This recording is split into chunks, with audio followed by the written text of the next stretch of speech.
Hello, internet world of people. For those of you that are just joining us, that have seen some of our other things, new camera! You can see me in high def now. Poor choice, though. Oh, Poor absolutely. No one wants. Yeah. I wouldn't want to see me in high def if I were you. I know, and I'm seeing myself in high def right now. Ugh. Yeah. Yeah. Alrighty, so with all of that being said, we would like to welcome you back to yet another sports podcast with your bearded brothers. I'm Matt. I'm a duck. Quack. They used to say that to my dad going through doors. My adoptive father, he's 6'9". Quack. And that's what he would respond with. Fair enough. Yep, fair enough. Been a lot of things to talk about. There was a hockey trade where the Flyers traded one of their up-and-coming super prospects away to the Ducks for Jamie Drysdale and a pick. And initially, it was reported that the prospect had talked with the new GM, Daniel Briere, and he had said that he wants to be a part of the organization. That was something that he had an interest in. And then it came out that he said, well, maybe I don't. You want to know what Tortorella's response was to that? Time to go. Then we don't want you either. Bye. Yep. John Tortorella. So, yeah, that happened. But that's not the really big news. I guess there's one other little tidbit before we get to the NFL news, because Black Monday was yesterday for the NFL. Apparently. I thought that came after the season, but apparently it's right after the main week. No, there's Black Monday always happens right after the regular season. For some reason I always think it's after after the whole season's done, but no, there's also going to be kind of that, but if you make the playoffs, it's generally considered that your job as a coach is safe. There are a few exceptions. We've seen some exceptions. There are a few exceptions to that, but Black Monday is generally right after the season ends. Regular season, then you get all of the people that are going to get fired and pink slipped are given their walk-in papers.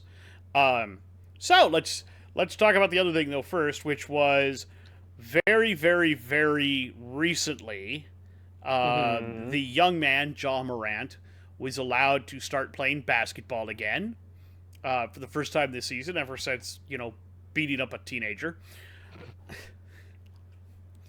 And apparently Karma said, no, you're not going to play basketball this season. And now he has to undergo shoulder surgery that will cost him the rest of this season. I mean, isn't the season like halfway over by now? More or less. Yeah. He got to play 9 games this year and just, okay, nope, no more. He's still going to get paid, so, I mean, I guess ultimately it doesn't really hurt him that much, but... And now, there's also one more little tidbit that I found out about that I thought was interesting, and that is the Shohei Ohtani contract. Oh, yeah? So it's only deferred 2 years, the way that it actually works, but he still doesn't get all the money right away. He still doesn't get it for a long period of time, but that's because what the Dodgers have to do is they're putting it into escrow, where it's going to earn interest. Supposedly, provided the financial system doesn't collapse. Yeah, so that's a thing. But yeah, we're not financial advisors, but things aren't great most of the time, especially recently. So we'll see. I don't see it getting any better, but hopefully I'm wrong. Yeah, so it should earn some interest in there, and he actually might make out better than if he was paid the money right away. Possibly. The downside is over the last decade or so, the money value has been decreasing per year versus increasing. So while he'll get interest, will he really technically earn more money than if he were given it now? Like it's value versus what its value in the future. It's hard to know for sure. Exactly. Because But if we're going by trends, the trends. Well, that's because of it. That has to do with inflation. That. So the idea is, will the interest on the money outpace the inflation? Yeah, And that's recently kind the of answer's been no. recently but the answer hopefully that has changes. been no. So we'll have to see how Yeah. that all works out.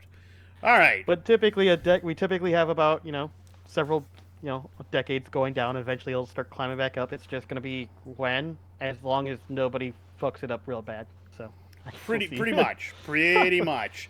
All right. So let's talk about people who no longer have jobs. Funnily enough, I called out 2 of them last week. Funnily enough, 2 people got called out last week that no longer have a job. And, Just like I said they would. the third one that I expected to not have a job is not the third one that got axed. Yeah, yeah. So we'll start with Arthur Smith. The Falcons literally waited till 1 minute after midnight Eastern time and then gave him his walking papers. Like, they wasted... Can we fire him yet? Can we fire him now? That's 1 minute after midnight. Bye. The game's done. Can we fire him now? No, we're going to wait until the offseason. When does that officially start for us? 12:01. All right. You're fired. So it's almost like they didn't even call him and texted him like, you're fired. Yeah. Well, most of the players, my understanding, was found out by social media when it happened. To be fair, I think like pretty much everyone under the sun expected this one to come. So pretty much. The other one, and then later on that day, Ron Rivera got axed. But that's another one that we kind of expected. The only unexpected part of that is that announced the new one. Yeah, there are some ex-GMs, people that have worked with the new owner before, that are going to lead the head coaching search. And I was like, don't you already have that in-house?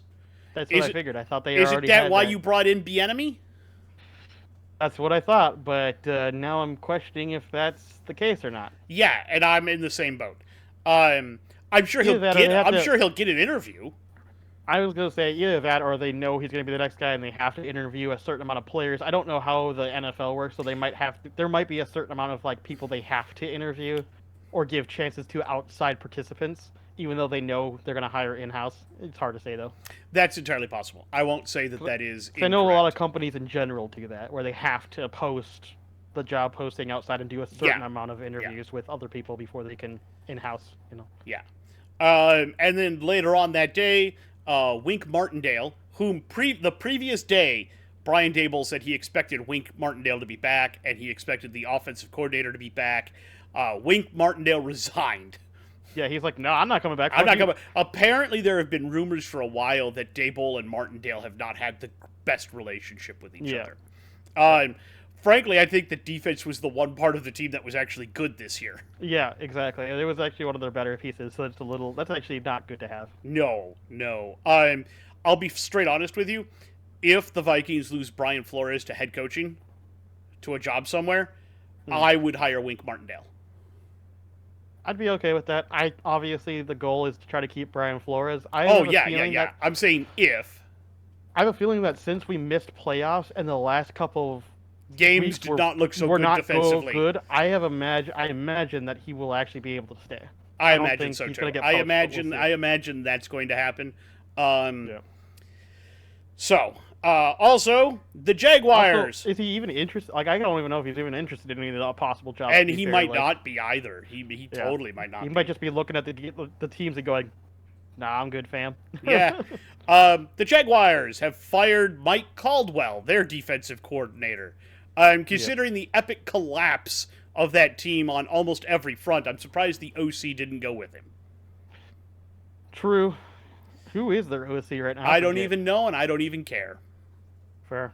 Isn't it like that guy with that weird name? Like Jim Bob or something? Oh, is it? I think so. Jimbo something or whatever? Not Jimbo. Maybe. Jimbo Fisher was a head coach. Yeah, but I know what you're talking about. I forget. I thought it was somebody else, but obviously I'm wrong. So that's fine. No, at this point in time, Press Taylor? Okay, not somebody I thought it was. I thought it was a completely different person. I thought it was somebody else too. Loki, you are all over my microphone right now. Yeah, it's Press Taylor. So Okay. yeah, I expected him to be gone too, but apparently not yet anyway. Um, the Panthers then went ahead with their owner Yeah. and fired their GM Scott Fitterer. Um, I mean, I kind of expected that to happen. Um, Yeah, how long has he been there for? Was it only the 1 year as well? I don't think so. I think he's been there a couple of years. Okay.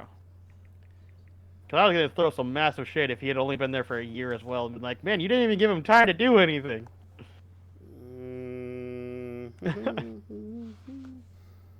Let's see here. 2021. Okay. So So he had been started given a couple of years couple to of try to years build something, and it didn't just work out. yeah. To be fair, that trade with Chicago is looking like that was a pretty shitty trade, so, I get it. I get it too. I get it. It's one of the few pieces that I'm like, I'm surprised they didn't fire him before they fired Frank Reich, to be honest with you, but Yeah. here we are. And then today, news came down that the Tennessee Titans have parted ways with head coach Mike Vrabel.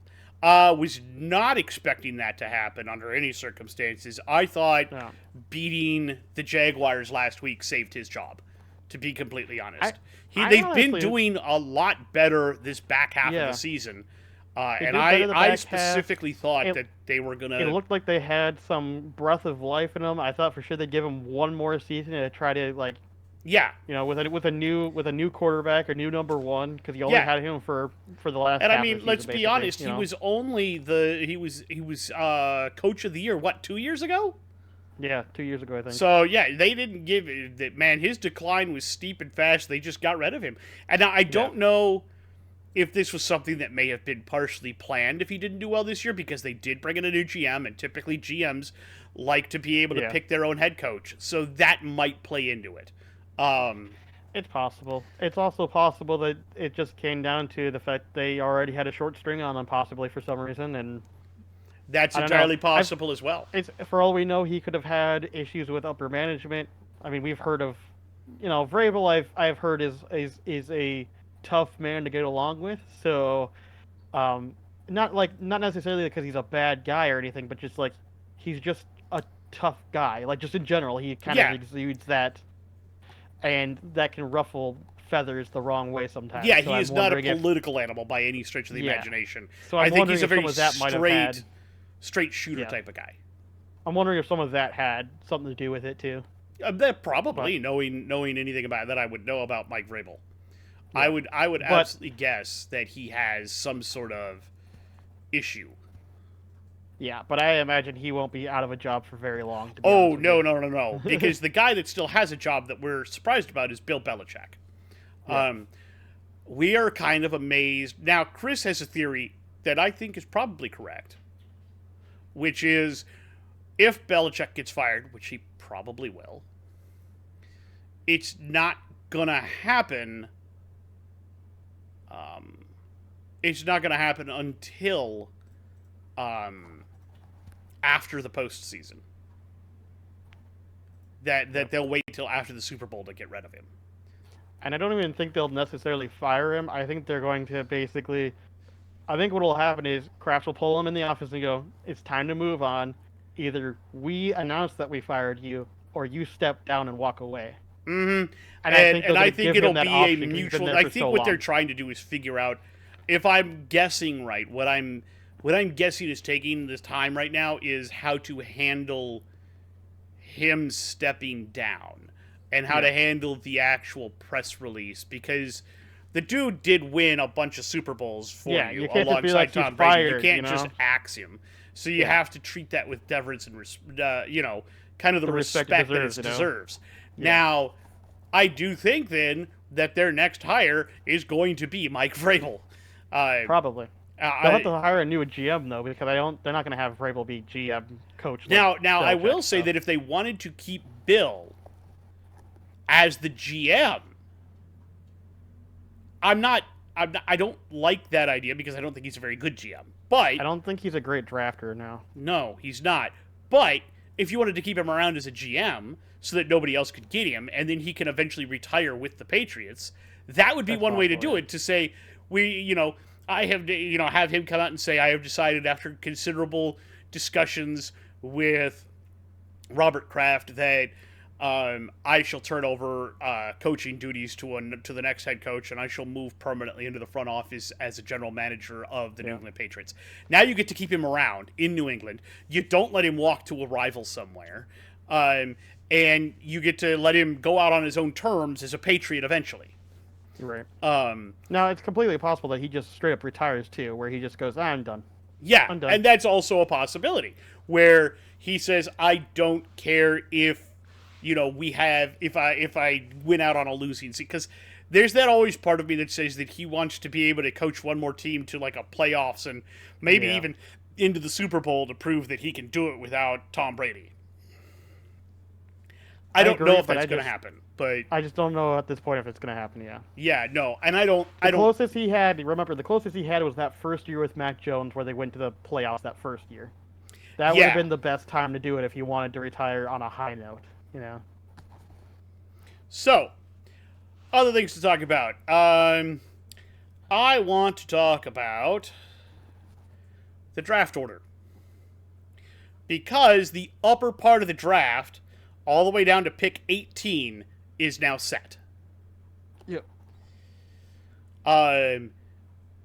Let's go over it real quick. Just 1 to 18. We don't have to say who they're going to pick or anything. Well, yeah, we haven't done any. No, we haven't. We can We guess. haven't done any dives. We've done some. I've done some checks into players and stuff, but not the deep dive that we do normally. So No, and we're gonna do that post-season. We're gonna start looking at that kind of stuff. We're also gonna have our awards show here in a month or so, where we give out our awards for the season, which are not always the typical ones. But it's gonna be Chicago from Carolina, Washington, New England, Arizona, the Chargers.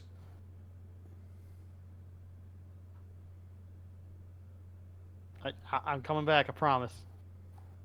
Promise I'm coming back eventually here. There we go. Okay.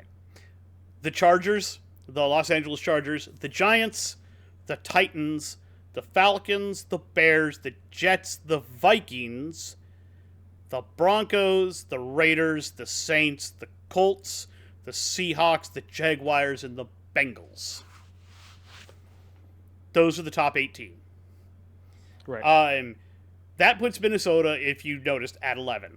And Chris and I have this harebrained scheme theory that they're going to try to make a play for the first overall pick. Well, so I want to discuss that real quick. Go ahead. This is why I brought it up. I've been hearing rumors for the past several months, in fact, and I didn't buy into any of it until recently. Mostly because I wasn't sure what the draft order was going to look like, and I wasn't sure if any of it was even possible. But supposedly, draft last year, the reason why they didn't take Will Levis when they had the opportunity was because they weren't really looking for a QB. Not necessarily because Will Levis would have been a bad pick, because obviously he's shown that he's perfectly viable, just needs a little bit more training, and he'll be good to go, I think.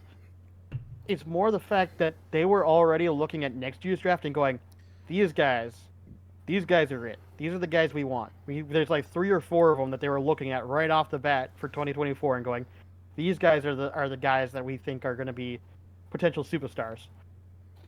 And they're the top 3 to 4 guys that everyone expects it to be, right? You got your Caleb Williams, you got your Bo Nix, you got your McCarthy, Drake May, and Drake May, right? Yeah. But the 2 that they were the most interested in was Caleb Williams and Drake May. And there was rumors even back during the draft of 23 that they were going to save picks and save players to be able to trade and move up in the draft to get one of the 2. Well, they're now at 11. It's not an impossibility that they can try to move up to 1, because obviously the Bears, I think, will not move off of Fields, and I think it would be the wrong move to do so if they did. So they don't need a QB. They're in the same position they were last year, where they can haul in draft picks and a player or two, and trade out of that number one spot again. I think it is very possible for the Vikings to move up to 1, only solely due to the fact that Mensa has been very willing to trade within the division. Obviously, we saw him do that with the Lions. It's definitely going to cost us 2 firsts bare minimum. We're going to have to pay 2 firsts. It's going to pay this year and next year. We'll probably have to give up a defensive player or two. Give him Harrison Smith, possibly. How many years does he have? I think he's got 1 left, maybe 2. And if so, then yeah, totally, we could trade Harrison Smith. I think Danielle Hunter's on 1 more, if I remember. Maybe. I think it's only a 1-year deal. I think he's a free agent. So they again. might. No, I think he. I thought he still was here for 2024. Was I incorrect on that? For some reason, I thought they got him on a 2 last time. If he's a free agent, then never mind. But let me see his contract. He is, and I can look up Dirty Harry too. Yeah. Yeah, 1 year, 17 mil. Was that last year, or is he on? That was last 2023. Year? Okay, never mind. So he's a free agent then. Yeah, he gets a signing bonus the next 2 years. But they're dead years. Gotcha. They don't actually count. He's a 2024 UFA. Okay. So, yeah, he was no longer under contract. But you get my point. You could trade him, because you have a pretty decent defense where you can lose a piece or two and be fine. Well, I was thinking that obviously we're not trading him JJ, we're not trading him Addison, we're not trading him Hawkinson, right? Like, yeah, Harry still has 2 years left on his deal. Yeah, that's what I'm thinking. So trade him Harry, trade him maybe one other. What's the name of that middle linebacker? Not Asma. The one that starts normally with Pace Jr. Oh, I know who you're talking about, but I can't remember his name. Yeah, you could trade him. Yeah, that's what I'm saying. You got pretty decent defensive pieces that you can move off of 1 or 2 and be okay. Yeah, you can't trade anything on your offense at all. Like, you can't trade your offense. No, you don't have. Like, at best, maybe KJ Osborne or something like that. Like KJ's a free agent, wide receiver. I believe. Is he? Okay. I believe I was gonna say maybe a third receiver or something. But you're not Madison, trading him. maybe. Jefferson. No, don't trade a Madison. That would be a bad idea. We need Addison, that one. Mattison. Oh, Madison. I thought Madison was also on his last year. No, I think he signed a new deal last year. The problem is, based on what he gave you on paper. Yeah, I'm just saying as a throw-in. You definitely would have to throw him in, like possibly as a throw-in, yeah. But like that's exactly it. You give a probably 2 first-rounders, probably a second, or something like that. Might have to be 2 seconds, but I would be okay with that. Yeah, and then even possibly a player or 2. Yeah, like Madison is 25 this year. He's 26 next year. He's on a 2-year, $7 million deal. Yeah. So he's on an expiring contract next year, so if the Bears don't like him, they could just dump him. Yep, and then on top of that, we have Ty Chandler, so we're totally fine with that. Yeah, and we have, what's this name that we brought over from, that got hurt, but we brought him over from L.A. Oh, Cam Akers. Yeah. And he's going to be a free agent again this year, but we could always re-sign him and just run him. We could re-sign him easily. Him and Chandler were the two-headed backfield. Because the thing is, Cam Akers, when he only played 2 games, but he was better than Madison. Better than what Madison was doing. Yeah. So send Madison to Chicago. They get another running back because they had running back where they had all sorts of injuries. You're not going to be wrong for that. Then they can do whatever they want to do. Give them Harrison Smith. Send them Harrison Smith and send them that middle linebacker.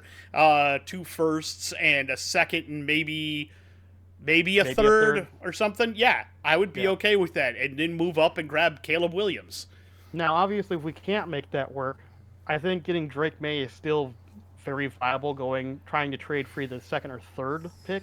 Well, Um, I, because those, if you remember who's in the top five, I think even the top five, I think there's only one team there that actually potentially needs a QB, right? Currently,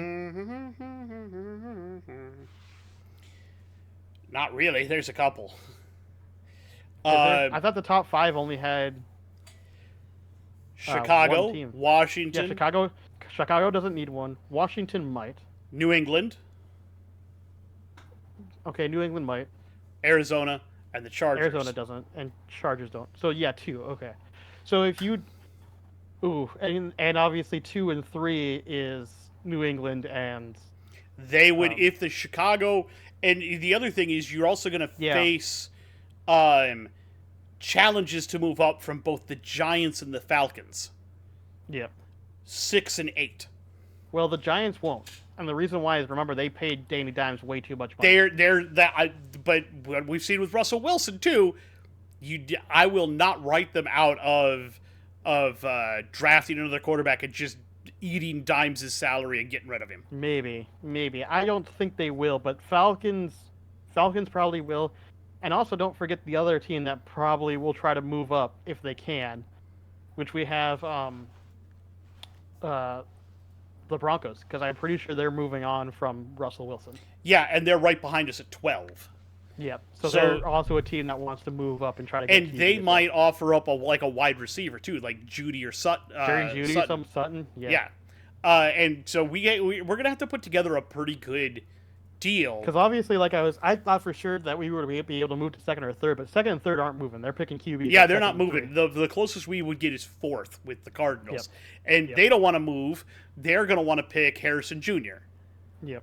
So then we've got 5 with the Chargers. That would be our best bet, and they may not want to move because they're probably looking at they could secure their replacing some people. Yeah. Olufashanu would be where I would go with them. Like doing that, maybe. And then you've got 6, which is the Giants. Which if they are going to stick with Danny Dimes at that point, you also could take Joe Alt.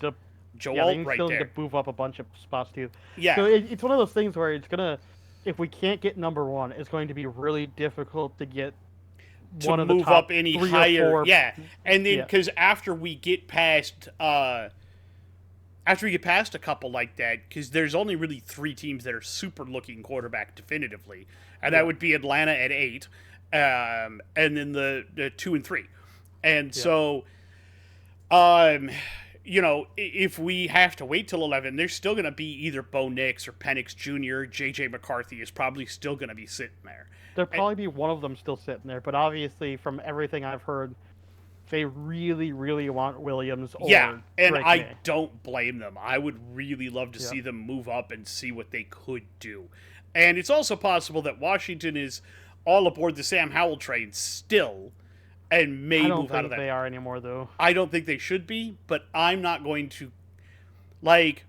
They're picking a new coach, so I don't know what they're going to want to do. That's what I was going to say. I imagine they're picking a new coach, and then he's going to want to get his guy. Maybe. Right? I don't know. And I have no idea what the GM there is thinking and everything else. So, yeah. We'll have to kind of play it by ear for now, but I think there's a good chance that Minnesota's going to move up and try and grab Williams at 1. And they would be stupid not to. Now the difference is, will they be able to? I hope they can, but I don't know. Don't know. The problem is even though Adolfo Mensa is willing to make those moves interdivision, is the Bears willing to make those moves interdivision? Or are they just going to be like, no, we're not taking any offers from you because we're not giving you Caleb Williams in our own fucking division? So that could also be a thing. Yeah, so we don't know. We know Adolfo Mensa definitely would be willing to do it. We just don't know if the Bears would be. I wonder if we could pull a sign and trade with Hunter with them. Maybe we could. I just don't know if it'll. Again, I just don't know if the Bears would be willing to do all of that. Like, the thing is, that's where it comes down to the fact that we would have to offer such a huge ransom to be able to do it. Oh yeah. Just because it's interdivision, which is why I'm saying it's going to be 2 firsts. Probably 2 seconds, probably 2 or 3 players. Like, you remember, the Bears only got, 2 firsts, a second, and DJ Moore from I think something like that. Carolina. we're gonna have to offer almost double that, like to Yeah. be able to even be in discussions. Yeah, well, we'll see how it all works out. Like we already know JJ's not on the block. We're not trading JJ. Like No, we shouldn't. And if I was anything, I've just heard about that to it sounds like say that. everything I've heard is saying that he's getting his extension this year. So Yeah, and I agree, but it's a matter of like I think that he should get his extension definitively. Yeah. I don't think there's a question that JJ has definitively earned any extension that would be given to him. Yeah. I don't know. And if you had to give up that much for him, why would you give up JJ? Because then you're definitely not getting another wide receiver for a bunch of years. So, yeah. No, Not necessarily, as we've seen, the Rams with their fucking third round picks. So there's definitely hidden talent quite often in the second and third rounds. Also, I know what you're saying, though. I will say, congratulations to Puka Nacua for breaking the rookie receiving yards record And receptions. and receptions record. Good job. So my point still stands that, like, yeah, you're right. We wouldn't be able to trade for any more wide receivers, but at the same time, we wouldn't really need to. We have Jordan Addison as a good second. We have Hawkinson on his deal for another 2 years, I believe. If they decide to bring back KJ, they still have another Hawkinson good was third. even more years than that. Was it? I thought it was only 2 more years. I thought he signed like a 3. Was it 4 years? It might be 3 more years then. It might have been a 4-year deal. In other words, he's got 3 more years after this one. So hard to say 100%, but like it's one of those things where we have plenty of guys who can catch the ball. Yeah, he's not a UFA until 2027. Yeah. Yeah, so 3 more years. Yeah, because it's 4 more years. 24, 25, Well, 26, and we're in 27. 2020 He we're in won't be one 24. until 2028, after 2027. Oh, 20, yeah. So, I'm not, like I said, we have plenty of people who can catch the ball. I'm not worried about that. Yeah, his extension doesn't kick in until this coming season in 2024. Yeah. So I'm really not worried about any of that. Like I said, we have our top 3 guys. We have some other guys that look pretty decent at being able to catch the ball. Cam Akers will come back. Yeah, well, possibly come back. He's a good receiving back. We have, I mean, if they bring back KJ, he's a good 4th guy who can just kind of slot in sometimes. Mm-hmm. Mm-hmm. I mean, and there was like even one other kid that I completely forgot about that sometimes we see do really well. I forget what his name is. Powell, yeah, Brandon Powell. Brandon Powell. Like, he's got moments too. So it's clear that we don't need more wide receivers for the foreseeable 2 to 3 years. No, we don't. So give JJ his extension. We trade away your 2 firsts and 2 seconds. Mm-hmm. We don't have to worry about getting wide receivers. And even if we want to, we can probably still pick up some random steals in the 3rd because we've seen that the Rams can do it. Clearly, there is wide receiver talent that is quite hidden in college, it seems like. Like, it just happens sometimes. And now, while we would expect, New England to stay there and pick a quarterback, if Belichick is still the GM, throwing a big package at him, you would think that he would trade back and take it because that's what he's used to doing. I don't think he'd trade back that far, unless he had knowledge that there would be for sure one of the QBs he's okay with having at that spot. There's plenty of QBs there. There's, like I said. Well, that's what I'm saying. It depends on if he's okay with doing it and knowing that one of the QBs he wants is there. Just because there'll be QBs there doesn't necessarily mean he'll want them. Okay, that's very true. Before we move into reviewing, congratulations to the Michigan Wolverines for winning their first ever college football playoff championship. They did beat the Washington Huskies last night. Good job, Mr. Harbaugh. I don't know if that means that you're done at Michigan and are ready now to move to the NFL again. It's funny because every time Harbaugh comes up with anything NFL, remember there was that time where we interviewed him and he's just like, either I want the job and I want full control or I'm not going to come back to the NFL at all. And we're like, okay, well, never mind. We don't want you. Yeah. Even though I thought that would have been an interesting choice at the time, I'm actually happy that we did end up with KOC. KOC, obviously. I think Harbaugh would have been an very interesting choice.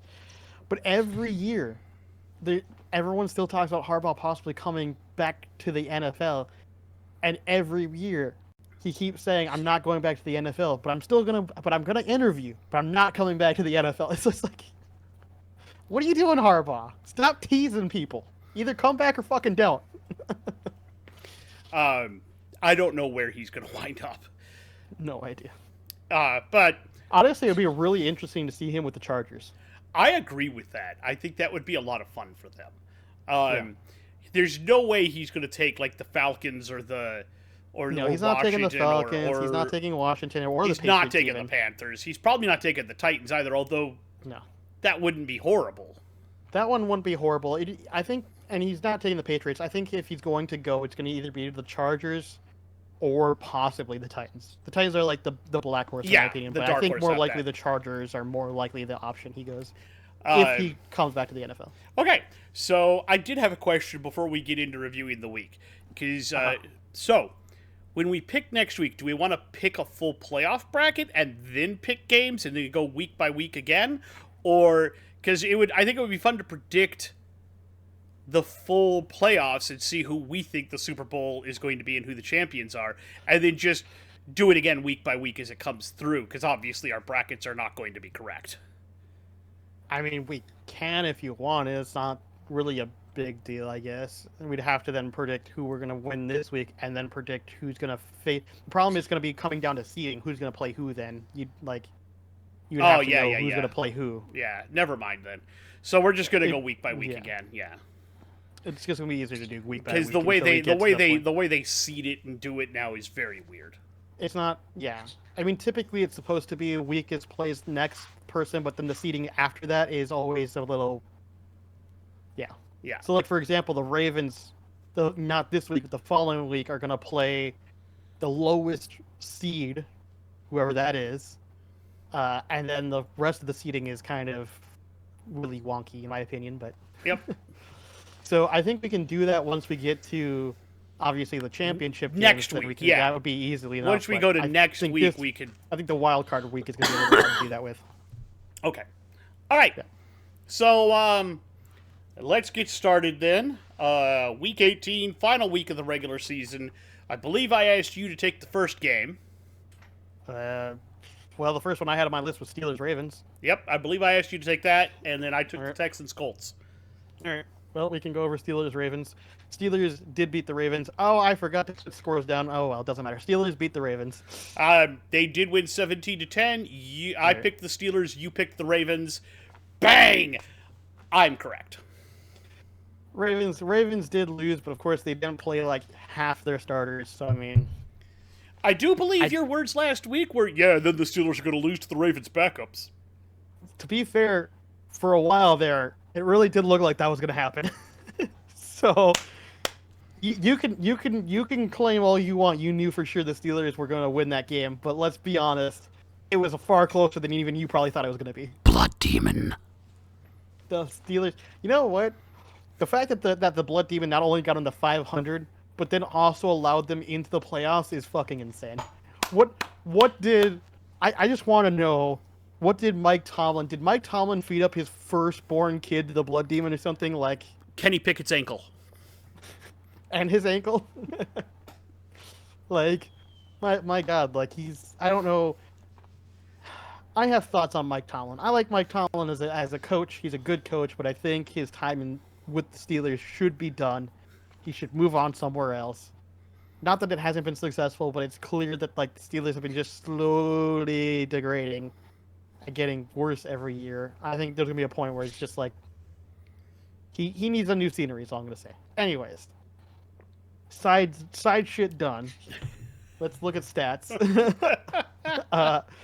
Because the stats are kind of interesting. Yeah. So we have Mason Rudolph went 18 of 20 for 152 yards, 1 touchdown, and 3 fumbles, which that's not good, Mason Rudolph. Granted, I think only 1 was actually recovered by the Ravens, but still having 3 fumbles is not good. Then we have Najee Harris, 26 rushing attempts for 112 yards, 1 touchdown, 5 receptions for 21 yards, obviously the only player that was trying on that Steelers team. Jalen Warren had 9 attempts for 33 yards, 5 receptions, 17 yards, and 2 fumbles. And Deontay Johnson had 4 receptions for 89 yards and 1 touchdown. So that's the Steelers stat line. Like, everything past that point was kind of garbage time stats. Like, Yeah. it wasn't. Unfortunately, even though the Steelers won, remember it was only 17-10. They didn't do a lot for a team that was trying to get into playoffs. They all I'm gonna say is they're probably a one and done team in the playoffs. Let's be honest. Now let's look at the Ravens. Tyler Huntley went 15 of 28 for 146 yards, 1 touchdown, 8 rushing attempts for 40 yards. Actually, even though he had a less completion rate than Mason Rudolph, I think he actually played better than Mason Rudolph, but that's just me. Gus Edwards had 10 rushing attempts for 48 yards and 1 fumble. Melvin Gordon had 7 rushing attempts for 18 yards and 1 fumble. Nelson Aguilar had 5 receptions for 39 yards. And Isaiah Likely had 2 receptions for 31 yards and 1 touchdown. Yeah, it was a bit of a clusterfuck all around. Honestly, I got nothing much to say about this game. It was really boring to watch. Tyler Huntley, did what Tyler Huntley does. He tried to do okay, and he did okay. He's just proving that he's a good backup. He's not a starter, but he's a good backup. He is proving that. And somebody said, I think I saw it on a TikTok video, where somebody actually said you can forget the records when the Steelers and the Ravens meet. It's going to be an ugly, nasty slugfest. That one of them could have won one game all year, and the other one could be stomping people into the dirt, and the team that won a single game might still come out the victor in that one.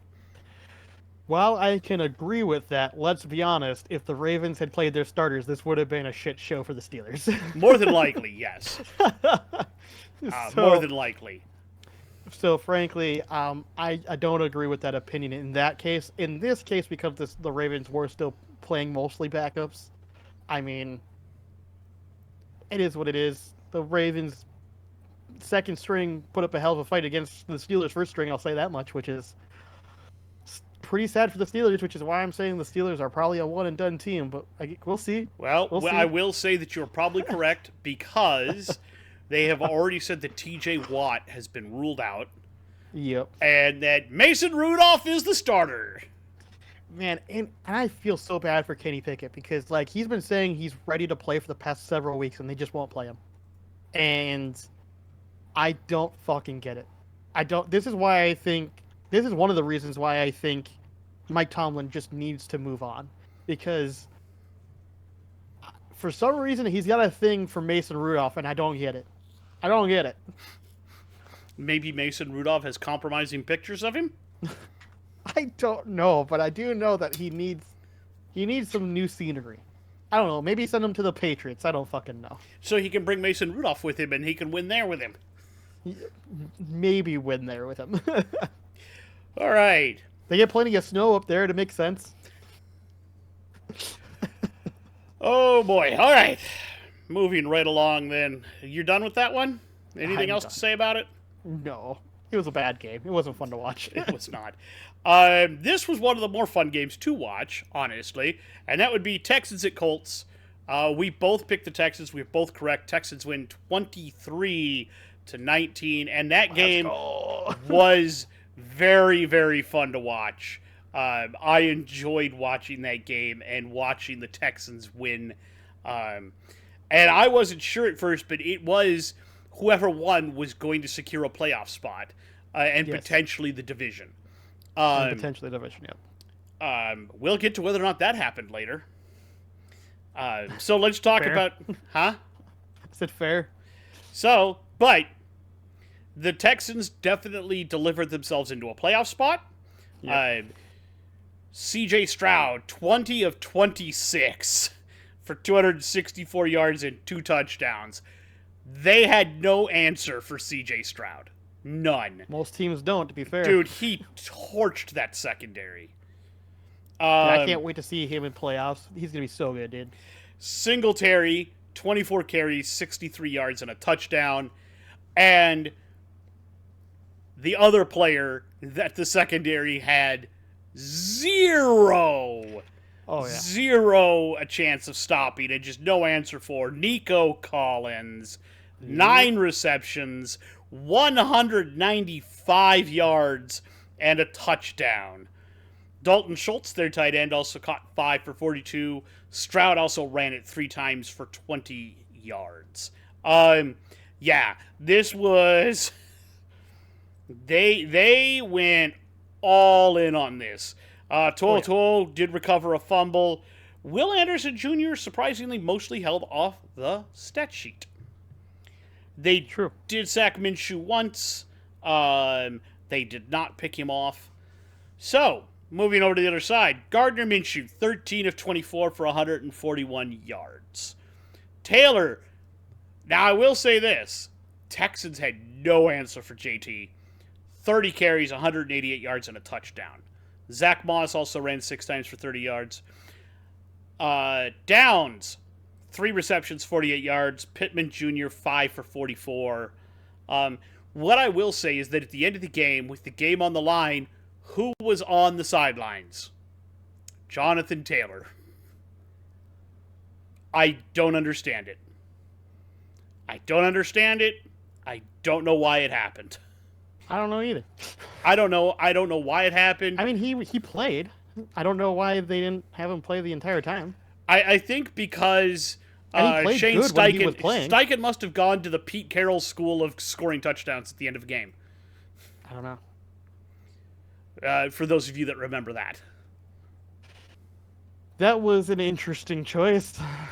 It was a choice. It was a choice. It was a choice. All right. I believe the next one was you? Yeah, it's, I guess back to another boring game. Bucks oh, God, this game was Panthers. so boring. It was so hard to watch. Dude, I was looking through the list you gave me, and after I started, typing up all the stuff, I was like, man, why did I get all the boring games this week? What the I was fuck? trying to give you some good ones. I thought, I know, but all of them kind of sucked. There was only maybe 1 or 2 that were decent. Most of them were kind of shit. Anyways, Bucks versus Panthers. The Bucks did beat the Panthers. Don't know what the score was. I think it was 9-0, right? 9-0 Buccaneers. Yeah. 3 field goals. So, with that said, let's... What? I do want to point out that the reason that the game was like that is because it was pissing rain. Oh, it was the entire game. Yeah, it was real bad. Yeah, just a lot of... It was so much rain. But even with that said, it was... It's such a pothole. Anyways, even with that said, it was still really boring to watch. I figured that would be, hey, okay, we just can't throw the ball as much. Let's run the ball a little bit more. No, that's not what happened. Let me give you the stats. Baker Mayfield, 20 of 32. Pissing rain. They had him throw 32 fucking times. Why? For 137 yards. That was it. No touchdowns, no interceptions. 20 for 32 for 137 yards. Okay. Rashad White had 19 rushing attempts for 75 yards, 4 receptions for 18 yards. Chase Edmonds had 4 rushing attempts for 27 yards. Chris Godwin caught the ball 6 times for 51 yards. Cade Otton, 2 receptions for 30 yards, and Mike Evans, 3 receptions for 22 yards. That was the Bucks. And if you thought that was bad, just wait until we get to the Panthers. Because at least the Panthers had the right idea. They just couldn't fucking execute. Bryce Young, 11 for 18. Makes sense. Don't throw the ball when it's pissing rain. 94 yards and 2 rushing attempts for 24 yards. They gave the ball to Chuba Hubbard for 23 attempts, but he only managed 83 yards on 23 attempts, which is unfortunate. Then they had Miles Sanders rush the ball 3 times for 18 yards.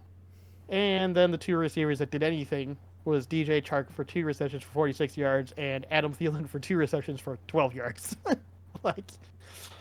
It was one of those games where I expected more running. The Panthers tried to do more running, and they still failed. Granted, I think that's because the Bucks defense was good at stopping the run. I just don't know why the Bucks offense didn't run the ball more. I don't know. I don't All know I either. know is that all I know is that this was unfortunately a pissing rain game, and so it wasn't really fun to watch. Ooh. There was one other game that I think that was, I don't know who had it, but one game there was a lot of snow that was really boring to watch too. So Oh, I we'll know get to that that. game. We'll get to that game at We'll some get point to too, that I'm sure. game. But that was also boring to watch, Oh, unfortunately. that was very boring to watch. And So, it turned into a bigger blowout than I expected. oh yeah, it turned into a massive blowout. Was not expecting that. No, but ultimately this game was just kind of shit and not fun. And all I've learned is that the Panthers owner is still a piece of shit. And now we can move on. We'll get to that later. Yeah, he flipped out a little bit. Just a little bit. All right. Moving right along, Cleveland at Cincy. I think we both picked the Browns. We both should have expected that was going to be wrong because Yep. the Browns had nothing to play for, so they were going to rest their starters. Yeah, I completely forgot about that. I did too when we were picking it. Yep. So the Browns do lose 31-14. The Bengals win, and for the first time in almost 100 years, there is a division where all four teams have a winning record. Yeah. I think it's happened since like the 20s. It's been a while, yeah. Yeah. So, with that being said, let's talk about it with the stats. The Browns ran out Jeff Driscoll to be their starting quarterback. He went 13 of 26 for 166 yards with 2 touchdowns and 2 interceptions. Pierre Strong Jr. was their running back primarily. He carried 14 times for 66 yards. Driscoll also took off 7 times for 33 yards. David Bell was the top receiver with 4 catches for 68 yards and 2 touchdowns. Cedric Tillman caught the ball 3 times for 43 yards, and Ford caught 2 for 26. They did not fumble. They did have 1 interception. The Anthony Bell picked Browner for 2 yards. Over on the other side, Browning, 18 of 24, 156 yards, 3 touchdowns and a pick, sacked twice for 22 yards. A.J. McCarron also went 3 of 4 for 20 yards. Nice to see an A.J. McCarron spotting. Joe Mixon ran the ball 14 times for 111 yards and a touchdown. Chase Brown, 11 for 43. Top receivers, Charlie Jones, 3 for 49. Iosivas, 5 for 36. Trent Irwin, 2 for 34. Jamar Chase, 4 for 19. You get that sometimes with Jamar Chase. He'll catch a good volume, but not get any yards out of it. Exactly. Browning did fumble the football, but he also recovered it. The 2 interceptions were Logan Wilson for 26 yards and Jordan Battle. Cincinnati pretty much dominated the entire first half of this game. The Browns didn't get on the board until the fourth quarter when Cincinnati stopped carrying. Pretty much. Which is literally what happened. Yeah, that is what happened. So, in the end, Cincinnati does win 31-14. I don't really have any more notes about that game outside of Cincinnati's probably going to be better next year. I mean, yeah, Joe Burrow's going to be back. Yeah, there you go. All right, well, let's talk about the next game. Normally, I would save it for last, but frankly, don't give a shit now. Yeah. Vikings versus Lions. Lions beat the Vikings. I think it was 30-20, if I remember right. Yes. Okay. It was 30-20. We both picked the Lions. We were both correct. It hurts me to say that, but at the same time, the Vikings had pretty much nothing to play for outside of maybe trying to get in, but we would have had to have had like two other teams like lose, and it just the odds were not in our favor to try to get playoffs at all. And frankly, I didn't think it was going to happen. But let's look at stats because again, it shows what our offense is, but what it could be with a better quarterback. So Nick Mullins was asked to throw 44 times, only completed 30 of those for 396 yards, 2 touchdowns, and 2 interceptions. So this just again reinforces the fact that our offense is very much a pass-heavy offense. And if we had a better QB in that backfield, it would work a lot better. Kirk Cousins has proven that several times over. So I imagine Kirk Cousins will probably get another year or two contract. We're going to draft, like we've already discussed, we're going to draft our QB of the future probably this year. And they'll sit behind Kirk Cousins for 1 or 2 years. I think that utterly depends on if we get the first overall pick or not. Because I think if we get Caleb Williams, if we get Caleb Williams, we won't need to bring back Kirk. You're right. But if we don't get, but Caleb I think Williams, if we sit at 11 and we pick a guy there, I think we'll bring back Kirk for a couple of years. Yeah, probably. Ty Chandler had 12 attempts for 69 yards. Nice. 2 receptions for 20 yards. Alexander Madison was asked to run 7 times for 24 yards. I think it's very clear who the next back is in Minnesota. JJ had 12 receptions for 192 yards and 1 touchdown. JJ doing JJ things. That's what that was. Also, Johnny... May I real quick? JJ broke 1,000 yards receiving in only 10 games this year. Yes. He did. Again, JJ doing JJ things. Just stupid. Johnny Munt, backup tight end, 5 receptions for 58 yards. Not bad. Not bad. Obviously no TJ Hawkinson, but still not a bad backup to have. Jordan Addison, 4 receptions for 57 yards and a touchdown. And Josh Oliver, that's the other guy that's been doing pretty decently, 2 receptions for 31 yards. So we have a very deep, in fact, wide receiver room. So I don't think we need to worry about that anytime soon. Now, let's look at the Lions because they did our offense but better. Jared Goff, 23 of 32 for 320 yards, 2 touchdowns, and no picks. The reason why they won is simply that reason. They played the exact same kind of offense. Well, I shouldn't say the exact same, but they played a high passing offense and succeeded because they didn't turn over the ball, basically. Mm-hmm. David Montgomery was only asked to run 10 times for 40 yards and 1 touchdown, and Jahmyr Gibbs had 13 runs for 30 yards and 1 touchdown. Mm-hmm. They didn't really actually have a big running game. It was really on Jared Goff to throw it around. And he certainly did. Amon-Ra St. Brown, 7 receptions, 144 yards, and 1 touchdown. Khalif Raymond had 2 receptions for 50 yards. Josh Reynolds had 5 receptions for 44 yards. And Sam Laporta had 5 receptions for 29 yards and a touchdown. Then we have Cameron Sutton and C.J. Gardner-Johnson with 1 interception apiece off of Nick Mullins. We should also point out that they did lose Laporta in that game. They unfortunately did lose Laporta in that game. We didn't talk about injuries, but that was one of them. Yeah, unfortunately they did lose Laporta. That is going to hurt some because of how consistent he has been for that medium to short yardage. I haven't heard an update as to whether or not it was serious. We don't know how serious the injury is. He could still be back for wild card. He might not be there for wild card. He might be back for divisional rounds, so we'll see. Depends how serious the injury is. It didn't look like it was that serious, but it was enough to at least knock him out for the game. Mm-hmm. Which is funny because he still managed to get a touchdown. So that would be a piece to hurt if you can't have him back for wild card weekend, because he's been so consistent with his short to medium range.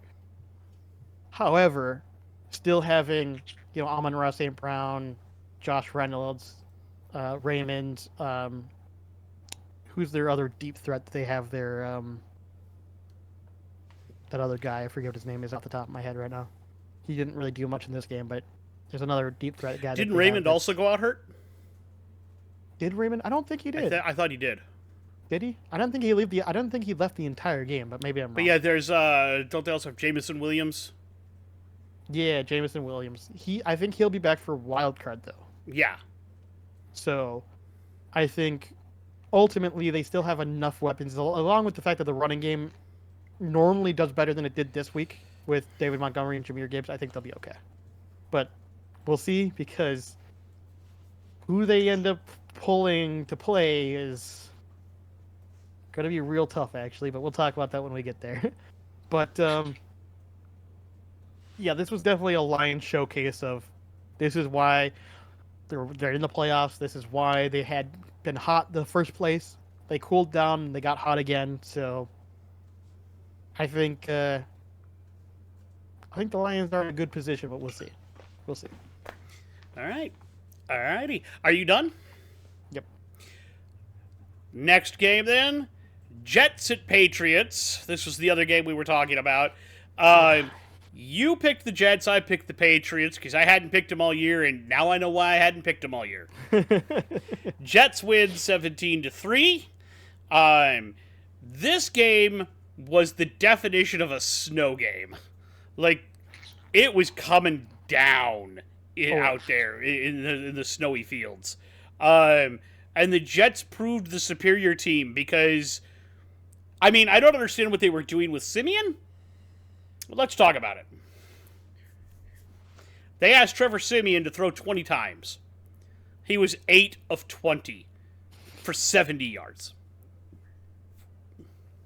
Ow. However, after they figured out he wasn't throwing the ball worth crap and that nobody could hold on to it, they had Breece Hall run it 37 times for 178 yards and a touchdown.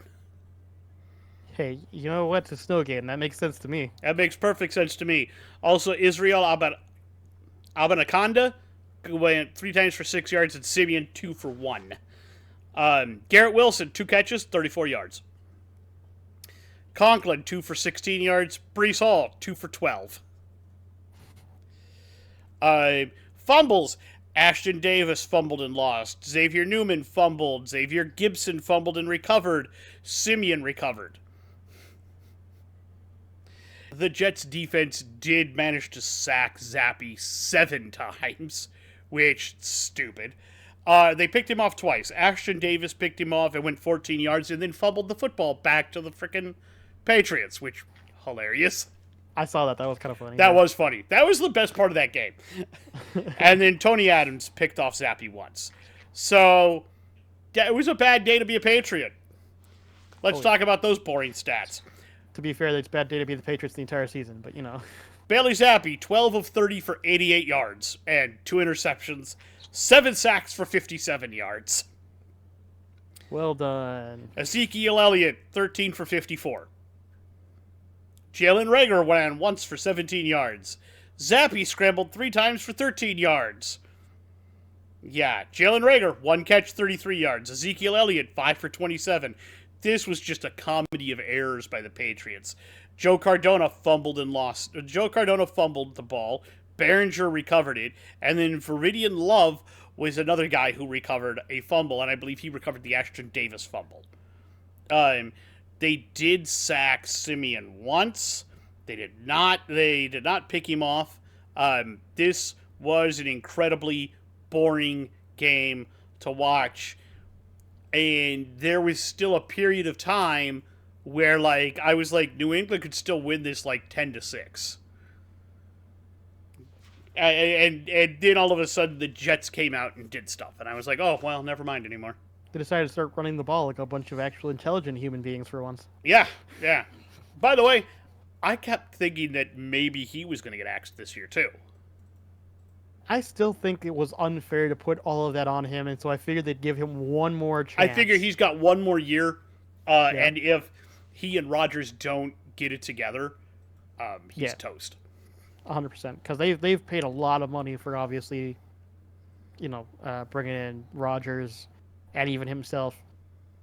If next year isn't the year, if Rodgers has another injury or something, like, I think they'll probably be like, no, this isn't working. Bye. This isn't working. Yeah. Yep. All right. But that's pretty much the end of that one, and we keep waiting. We'll let you know if it comes through during the show, but we keep waiting for news on Belichick. Yeah, I don't think it's going to happen this today, but I don't think it'll happen I don't know. Like I said, it's probably one of those things where they're going to have like a big press conference about either him retiring or stepping down or something, Yeah, I agree. versus firing, but we'll see. Well, with that, let's talk about the Falcons versus the Saints. The Saints did beat the Falcons um, by a landslide. I think it was like, what, 34-17? Hold on. The actual score to that was I think it was somewhere around there, right? no, way worse. 48-17. 48-17. I knew it was something 17. And Oof. we both picked the Saints. Yeah, the first half was not good for either team, and then the Saints just started rolling. So let's talk about it.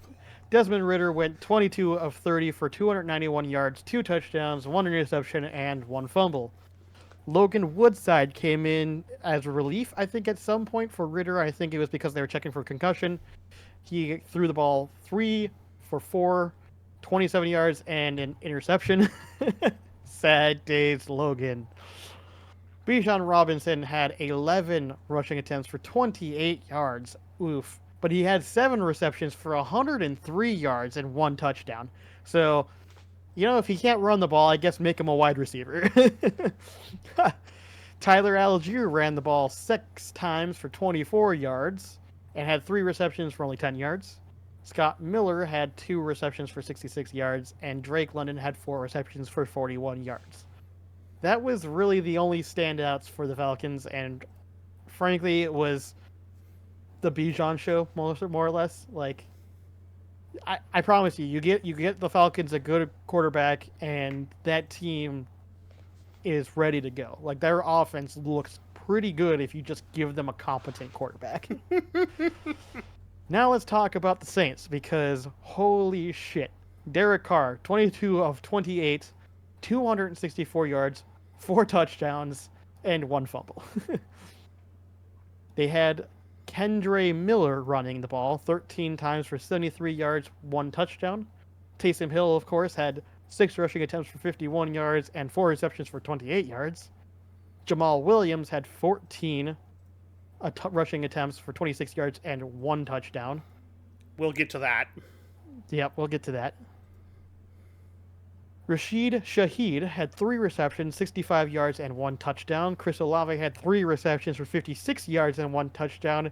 A.T. Perry had 3 receptions for 53 yards and 2 touchdowns. Jawan Johnson had 3 receptions for 40 yards. And Tyrann Mathieu and Alontae Taylor had the 2 interceptions, 1 apiece, from Desmond Ridder and Logan Woodside. Okay, now that I'm done talking stats, let's talk about the actual team, because holy shit, the Saints actually look good. Like, and that Chris Olave catch was stupid. Oh yeah, that touchdown reception, he literally batted the ball over the cornerback to himself. Yes, and came down with it and scored. Like, everybody in the arena went, "How did you do that?" Yeah, it was one of those really weird. Yeah, frankly, everything the Saints did was just going good for them, and especially specifically in the second half. I don't know what happened. I don't know why the Saints, like we talked about this last week, that we just don't know what Saints team is ever going to show up. Well, this is proof of it, because if you watched them last week, they looked like kind of okay, and then this week they looked fucking dominant as shit. So, like, the Saints are. So, do we want to talk about that last play? It sounds like you have more to say about it than I do, so I'll let you go ahead. Well, how much do you know about that? I haven't really kept up to date on really what happened. Okay, so last play of the game, the Saints line up in victory formation, and then they hike the ball and give it to Williams, who plows ahead and gets a touchdown. Last year, he led the league in touchdown rushes at 17. This year, that's his first one, after leaving the Lions and joining the Saints. So now, a lot of people are calling for the head of Jameis Winston, because the coach, Dennis Allen, called for a kneel down, even though the team advocated to get Williams a touchdown. They're like, we're ahead, far enough, unwritten rules, you should kneel it. And in fact, Arthur Smith cussed out Dennis Allen. Arthur Smith, and in the meetup at midfield after the game, feeling that touchdown was unnecessary. It came out afterwards that Allen had called a kneel down. Jameis Winston went into the huddle and called something else, but excuse you. Jameis Winston went into the huddle and called something else, but he had the whole team behind him. Everybody in that huddle agreed. Unfortunately, he's taking the major part of the criticism, being the quarterback at the time. In fact, this is another one of those times I don't agree with Shannon Sharpe, because he came out and said that Winston should lose his job for that.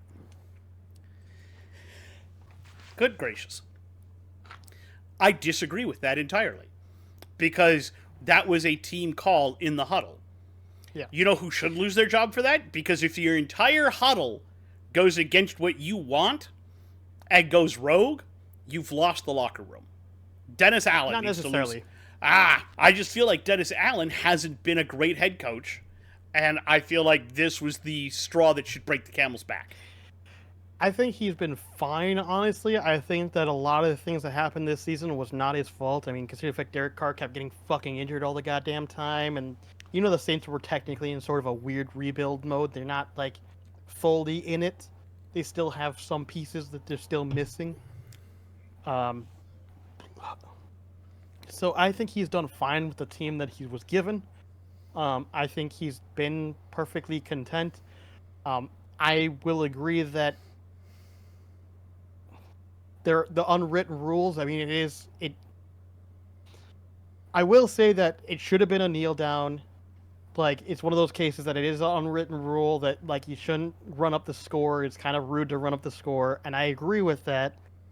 At the same time, obviously, when the rest of the team decides to make a decision, it doesn't matter. They're going to make that decision anyway. So it doesn't mean that Dennis Allen lost the locker room, because he could have, if he would have called that himself, he would still get lambasted. So it made no sense for him to make the call either way.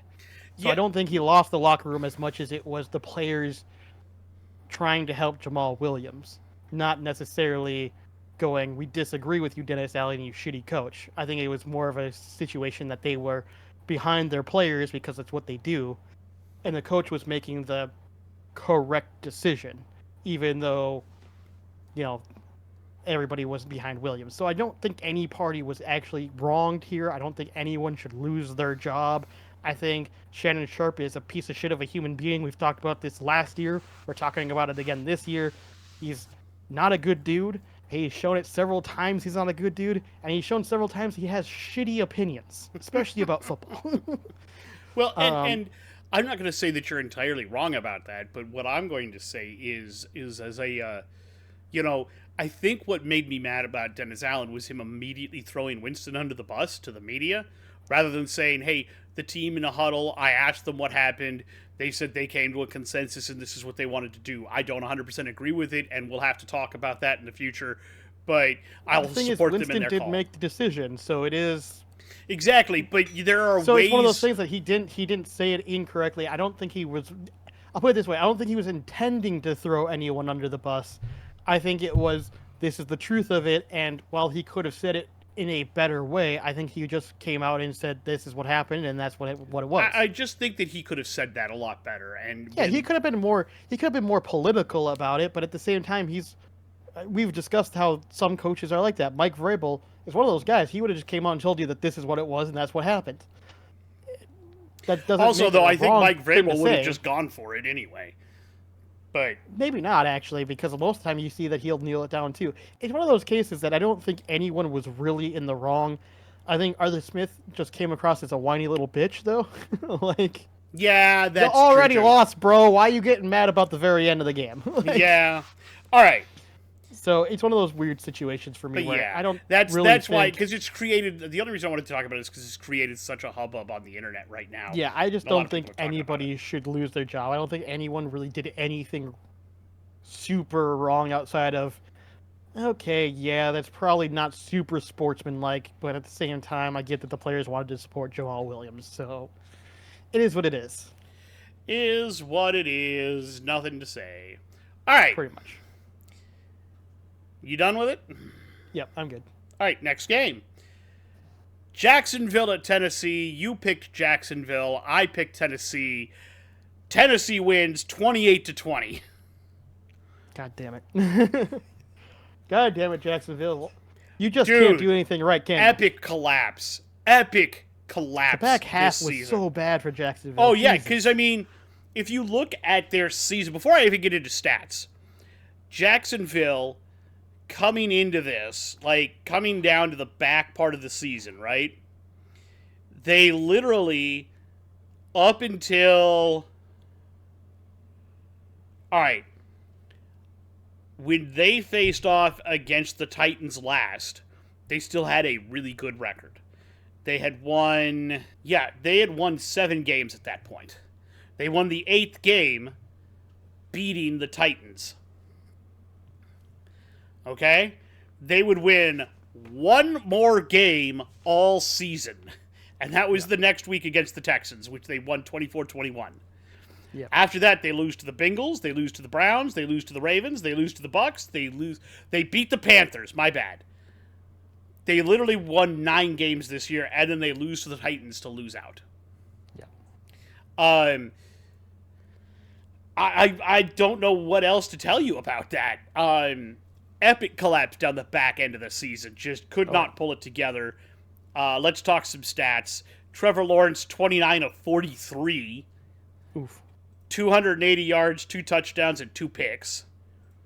ETN, 16 carries, 57 yards. Tank Bigsby, 3 for 16. Trevor Lawrence, 3 for 10. Calvin Ridley, one of the 2 guys who actually came to play for the Jags, 6 for 106 and a touchdown. Evan Ingram, the other guy who came to play, 10 for 79 and a touchdown. Zay Jones, 6 for 47. ETN, 5 for 30. They only sacked, not Levis, but the other guy, Tannehill. They only sacked him twice. They picked him off once with Andre Sisco. It was not a good game for Jacksonville. They played very poorly. Oh, yeah. The Titans, on the other hand, Tannehill, 17 of 26, 168 yards, 2 touchdowns, 1 pick. That's actually not horrible. However, then we get to the guy that could not be stopped this game. King Henry, 19 carries, 153 yards, and a touchdown. They had 0 answers for King Henry. Yeah. Tyjae Spears, 3 for 25 and a touchdown. That dude's got a lot of talent. DeAndre Hopkins, 7 catches, 46 yards and a touchdown. Tyjae Spears, 3 for 41 and a touchdown. Okonkwo, 2 for 36. Moore, 3 for 30. And Phillips, 2 for 15. Zentner did fumble. They did sack. They did not sack Trevor at all. But the 2 picks were Terrell Edmonds and Sean Murphy Bunting. Tennessee came out and wanted this game more, and they took it. They took it from Jacksonville. And Jacksonville... And with that loss, Jacksonville was removed from playoffs. Was removed from the playoffs. Not only did they lose their division, they lost the playoffs. They needed to win that game. That was a win-or-go-home game. You either win the division or you're not in the playoffs. They lost. They're out of the playoffs. Yep. And that allowed both Buffalo and Pittsburgh into the playoffs. Yep. Crazy. Alrighty. I have nothing more to say about that except Jacksonville, that was like watching a train. You're the last half of your season. I'm debating who was worse. You or Philadelphia. Dude, it was so sad because it looked like they had built like a nice house and they were just like putting up the furnishings, and then all of a sudden everything is set on fire. Like the roof caved in and everything caught fire. Yeah, that's exactly what it felt like. Like they had a good foundation, they had walls up, they had things going for them, and then everything just went to shit. Get out of here! You're gonna be squeaky in my ear, bro. Anyways, let's move on to the next game, shall we? Let's Seahawks. shall. Seahawks versus the Cardinals. Seahawks beat the Cardinals, I believe it was 21-20. Yes, 21-20. We both picked the Cardinals. Lost by a couple of inches on a field goal. Yep, lost by a couple of inches. A good game. I feel bad for. It was a good game. I feel bad for the Cardinals because honestly, looking at the stats, they should have won. Absolutely. So let's go over them, shall we? Geno Smith was 16 of 28 for 189 yards, 2 touchdowns, 3 rushing attempts for 28 yards. Kenneth Walker rushed 17 times for 78 yards, and Zach Charbonnet had 5 rushing attempts for 32 yards and 2 receptions for 28 yards. Tyler Lockett caught the ball twice for 71 yards and a touchdown, and Will Disley had 3 receptions for 46 yards and 1 touchdown. Not a name I was expecting to I love that name, read though. off here. I was never expecting that. But those stat lines for the Seahawks are just kind of mediocre, and the fact that they won is crazy. Because we're going to look at the Cardinal stats, which are just significantly better. Kyler Murray was 22 of 30 for 262 yards, 1 touchdown, 5 rushes for 33 yards. James Conner ran the ball 27 times for 150 yards, 1 touchdown, and 4 receptions for 54 yards. That guy came to play. Michael Carter had 4 rushes for 17 yards. Michael Wilson had 6 receptions for 95 yards. Trey McBride had 3 receptions for 34 yards and a touchdown. Elijah Hickens had 2 receptions for 32 yards, and Rondale Moore had 4 receptions for 31 yards. Deep breath. Frankly, the stats for the Cardinals were just significantly better, and it's weird to see that this is one of those circumstances where, get out of here if you're going to be that way.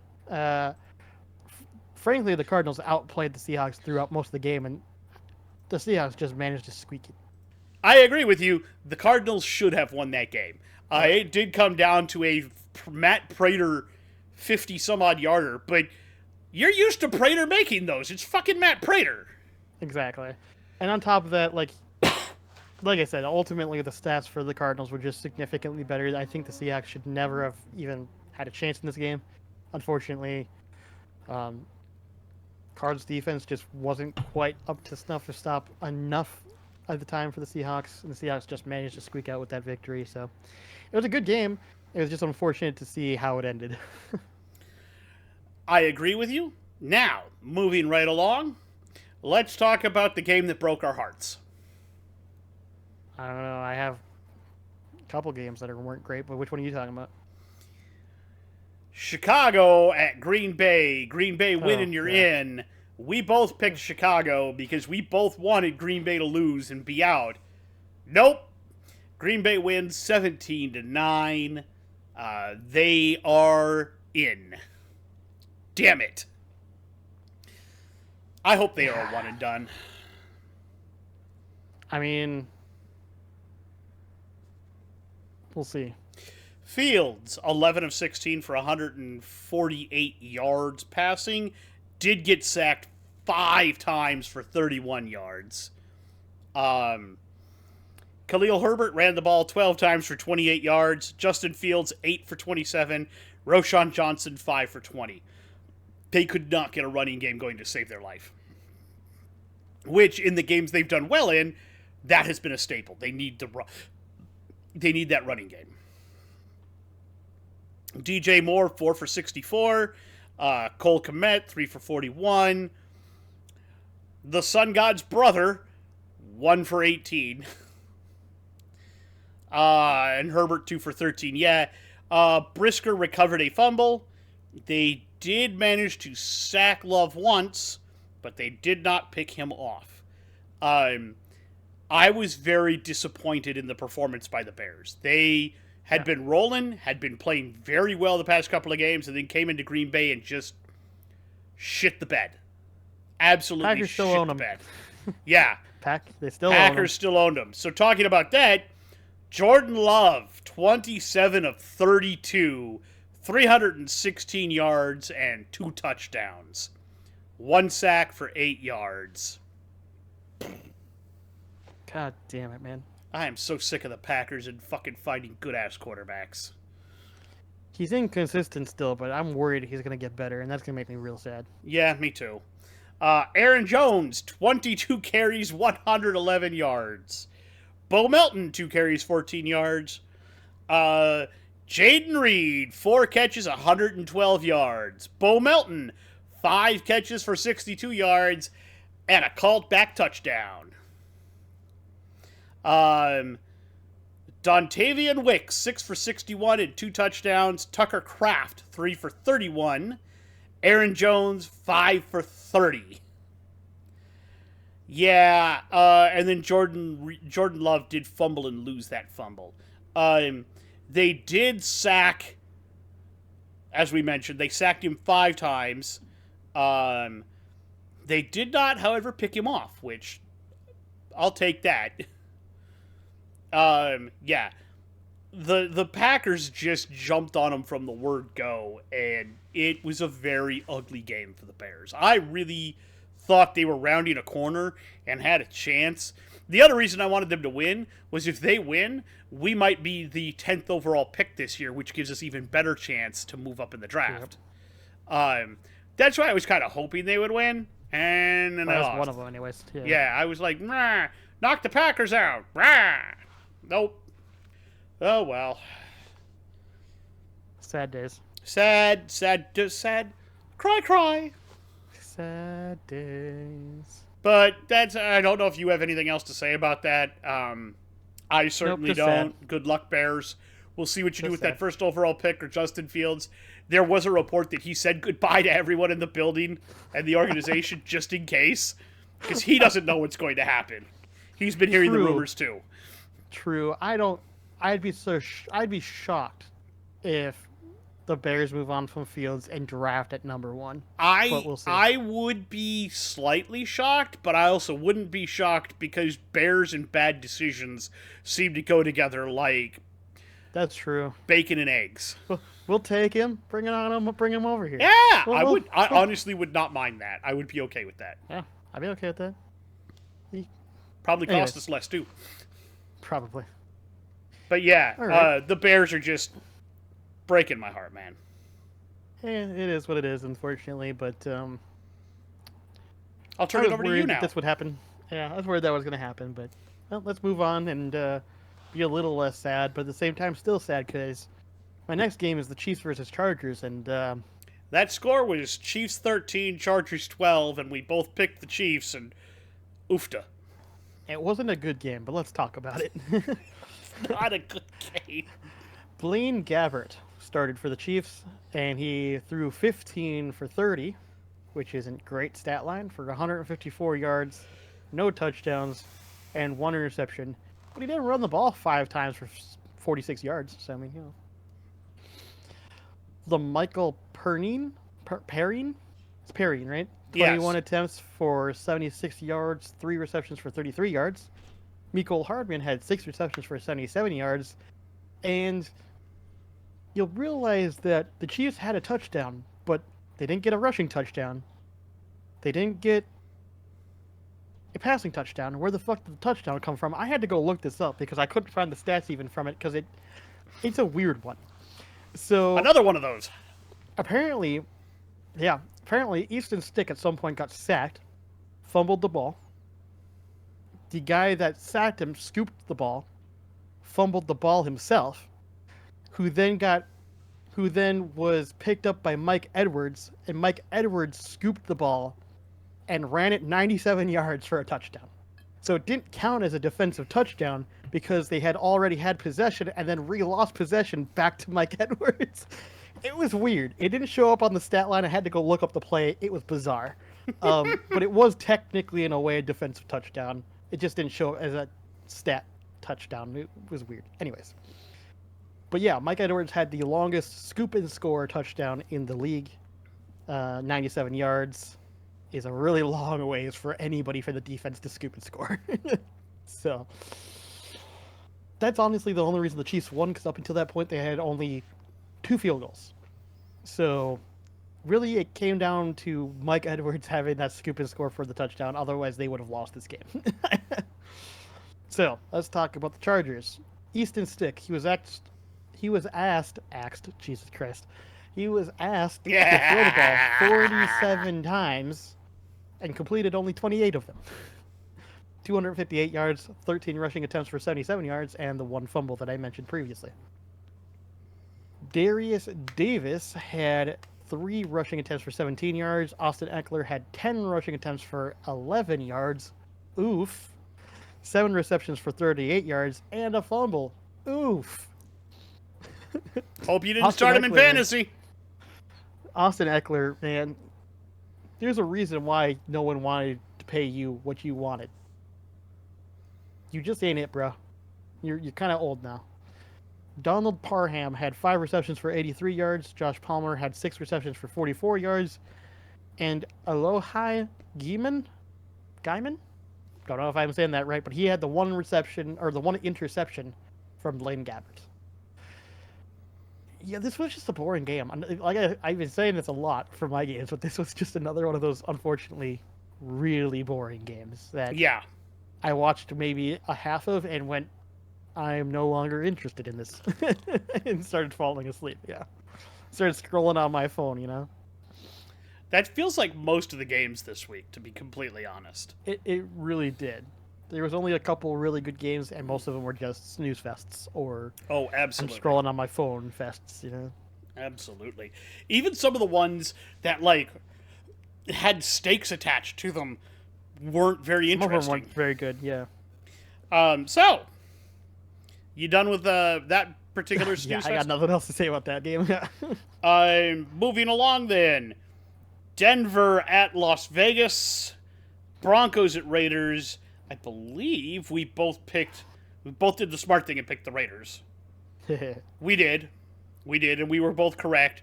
Raiders win 27-14. Let's talk about it. I mean, they both finished with the same record. Sean Payton is getting rightfully fried for his handling of the Russell Wilson situation. It's widely thought that Wilson's going to be released and they will have a new quarterback next season. But it probably won't be this guy. Jason Stidham, 20 of 34 for 272 yards, 1 touchdown, 1 pick, sacked 5 times for 34 yards. That ain't it, dude.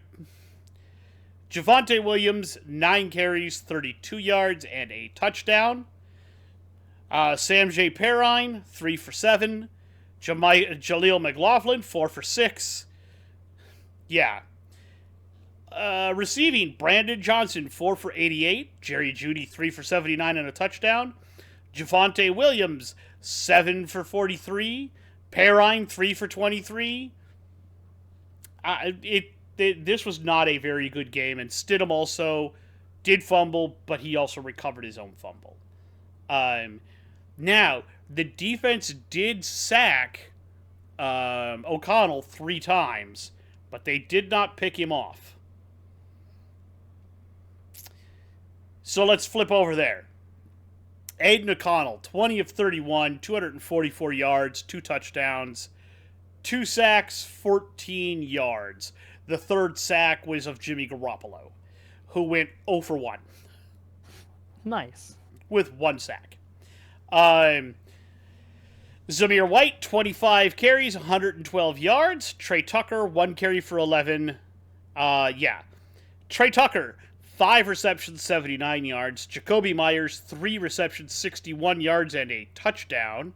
Devontae Adams, 5 receptions, 46 yards, and a touchdown. And then, of course, the 5 sacks by the defense, and the interception by Trayvon Moehrig. Las Vegas pretty much controlled this game from the get-go. Honestly, at this point, Raiders, take the interim tag off Pierce. You've got your coach. For real. For real. You started crap, but then you wound up with this season at 8-9. First off, I think Aiden O'Connell is your starter. I think Antonio Pierce is your coach. Let's just stop there and we'll move from there. You did a really, you started as a dumpster fire, managed to put the dumpster fire out, and then found a couple of hidden gems. Good job.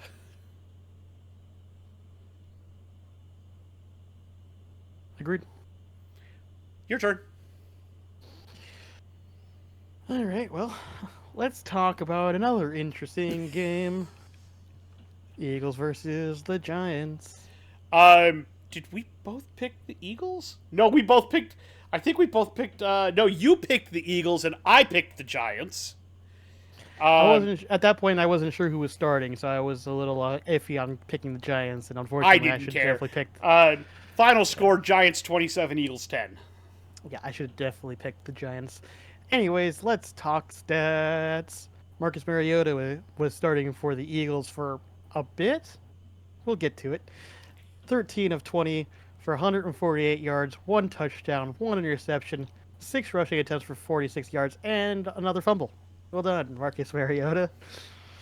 Then Jalen Hurts was in for a bit, which I'm not sure what the decision here was for.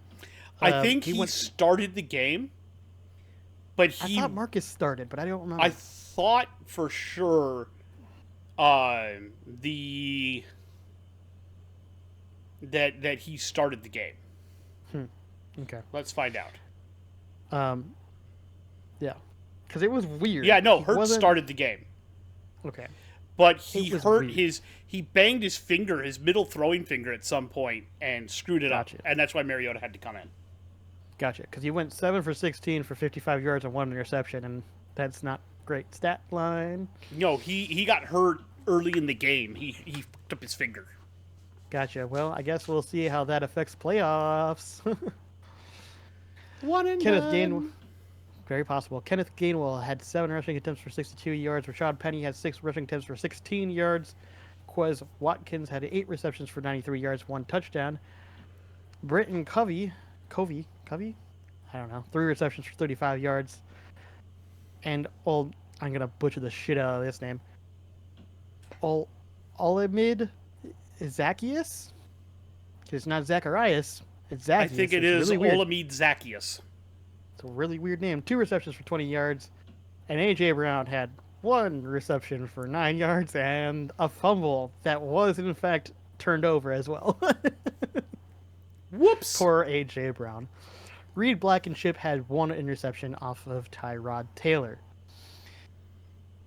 Yeah, the Eagles' stats are a little sad, so let's talk about the Giants instead. Tyrod Taylor, 23 of 32, 297 yards, 1 touchdown, 1 interception, 8 rushing attempts for 38 yards, and a fumble.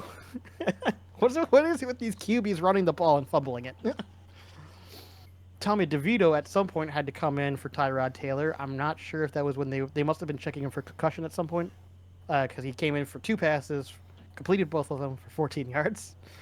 Saquon Barkley had 18 rushing attempts for 46 yards, 2 touchdowns, and 2 receptions for 51 yards. Eric Gray had 3 rushing attempts for 19 yards. And on to the wide receivers that actually wanted to play. Wan'Dale Robinson, 5 receptions for 85 yards. Darius Slayton for 5 receptions and 62 yards and a touchdown.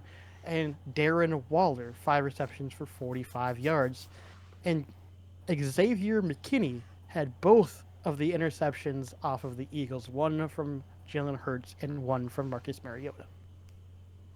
Frankly, the Giants actually looked pretty decent, and it makes me wonder why they didn't play Tyrod Taylor more often. I know that they were riding the hot hand for a while. They were, and he was injured for a little bit too. Oh, was he? Okay. Yeah. That's why they got DeVito in there to begin with, is because Taylor got hurt. Gotcha. Okay. So, ultimately, Tyrod Taylor, I still don't think... Tyrod Taylor's a weird one. I still don't think he's a starting QB, but I think he can be a bridge QB, if that makes sense. He's not competent to be a consistent starter, but if you need a starter now while you have somebody sitting on your bench, or if you get a hurt QB, he can be the guy to help mitigate that gap. Yeah, like a Gardner Minshew, like a Ryan Fitzpatrick kind of quarterback. Yep. Yeah. 100%. Teddy Bridgewater was even that. I will say, watching the Eagles, especially that second half of the season, was like a train wreck. in slow motion. I Oh, just yeah. couldn't. I don't know who had the worst second half of the season, the Eagles or the Jags. I think the Jags, because they missed playoffs. At least the Eagles made playoffs. Yeah, but oof. Ugh. They might be a one and done though. Ugh. Yeah, we'll see. Yeah, the Eagles did not look very good, man. No. You know what though? I got a hot potato about that. I got a hot Fair enough. potato about that. Alrighty, you ready? Yep. Let's talk Rams Niners. We both picked the Rams. Woo! Sweating bullets. We were both right. Let's go Rams. Rams win 21-20. The other reason they win, of course, is because the Niners rested basically everybody.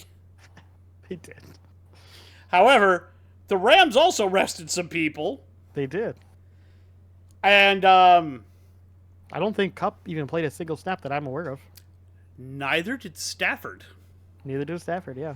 So let's talk about it. But they let Puka Nacua in just so he could get those records, and then they sat him after that. So let's talk about it. Carson Wentz. 17 of 24, 163 yards, 2 touchdowns, a pick, 2 sacks. No fumbles. Surprisingly played better than I was expecting. Wentz, 17 carries, 56 yards, and a touchdown.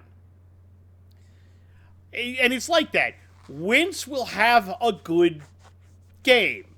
Yep. He cannot string together back-to-back good games. I think he's another bridge QB now. I think he's lost his ability to be a permanent starter, and he's just a bridge QB now. He's a great backup and a decent bridge. If you need a guy to come in and start for 1 or 2 games, he's got you. Yep. Ronnie Rivers, 13 carries, 52 yards. Bryson Hopkins, 2 receptions, 47 yards. Puka Nacua, 4 catches, 41 yards, and a touchdown. Got his records. Sat. Sit him out. Davis Allen, 4 receptions, 25 yards. Skolronik, Ben Skolronik, 2 receptions, 22 yards. Tyler Johnson, 2 for 8. Tutu Atwell, hi Tutu, 2 for 7. Tutu Atwell. Yep. Byron Young did recover a fumble. They did manage to sack Darnold 3 times, but they did not pick him off. Moving over. Darnold, the starter, 16 for 26, 189 yards and a touchdown, 3 sacks, 14 yards. Elijah Mitchell, 14 carries, 52 yards and a touchdown. Jordan Mason, 6 carries, 36 yards. Sam Darnold, 7 carries, 19 yards and a touchdown. So he threw one in and he ran one in. Receiving, Chris Conley, 3 for 69. Ayuk, 3 for 25. Ray MacLeod, 3 for 22. Debo, 2 for 21. Elijah Mitchell, 2 for 15. And Darnold fumbled twice. Recovered one, lost the other. And the one interception was Taylor Hawkins. This game was pretty close, even with the backups playing for basically both teams. Rams do get to double-digit wins, though. And considering how they started the season, I didn't think that was going to happen. They are a dangerous team right now, and we'll talk about what's upcoming for them. Oh, yeah. Oh, yeah. But yeah, do you have anything to add about that one? Yeah, it was a pretty fun game to watch. It was a fun game to watch. It was highly competitive. Yeah. All righty. Your turn. All right, time to talk about my last one. Cowboys versus Commanders. We both picked the Cowboys. They would win 38-10. Yeah, and the stat line really shows it. Dak Prescott, 31 of 36, 279 yards, 4 touchdowns, and 1 interception. Cooper Rush came in at some point, so I assume, again, they must have checked Dak Prescott for something. 3 for 4, 30 yards. I think they just pulled him at the end of the game. That's possible, too. Tony Pollard, 17 rushing attempts for 70 yards, 1 touchdown, 2 receptions, 16 yards. Rico Dowdle, I think is how you say his name. 9 rushing attempts, 46 yards, 3 receptions for 54 yards. And of course, we have to talk about CeeDee Lamb. 13 receptions, 98 yards, and 2 touchdowns. Jake Ferguson, I hit my microphone. Jake Ferguson had 6 receptions for 69 yards. Nice. Brandon Cooks had 6 receptions for 39 yards and a touchdown. And Jalen Tolbert had 2 receptions for only 8 yards, but a touchdown. And then, of course, we had Donovan Wilson and Darren Bland for 1 interception off of Sam Howell each. Yeah, and I guess since we're already here, I guess we'll talk about the Commander's stat line because, oof, in comparison. Oof.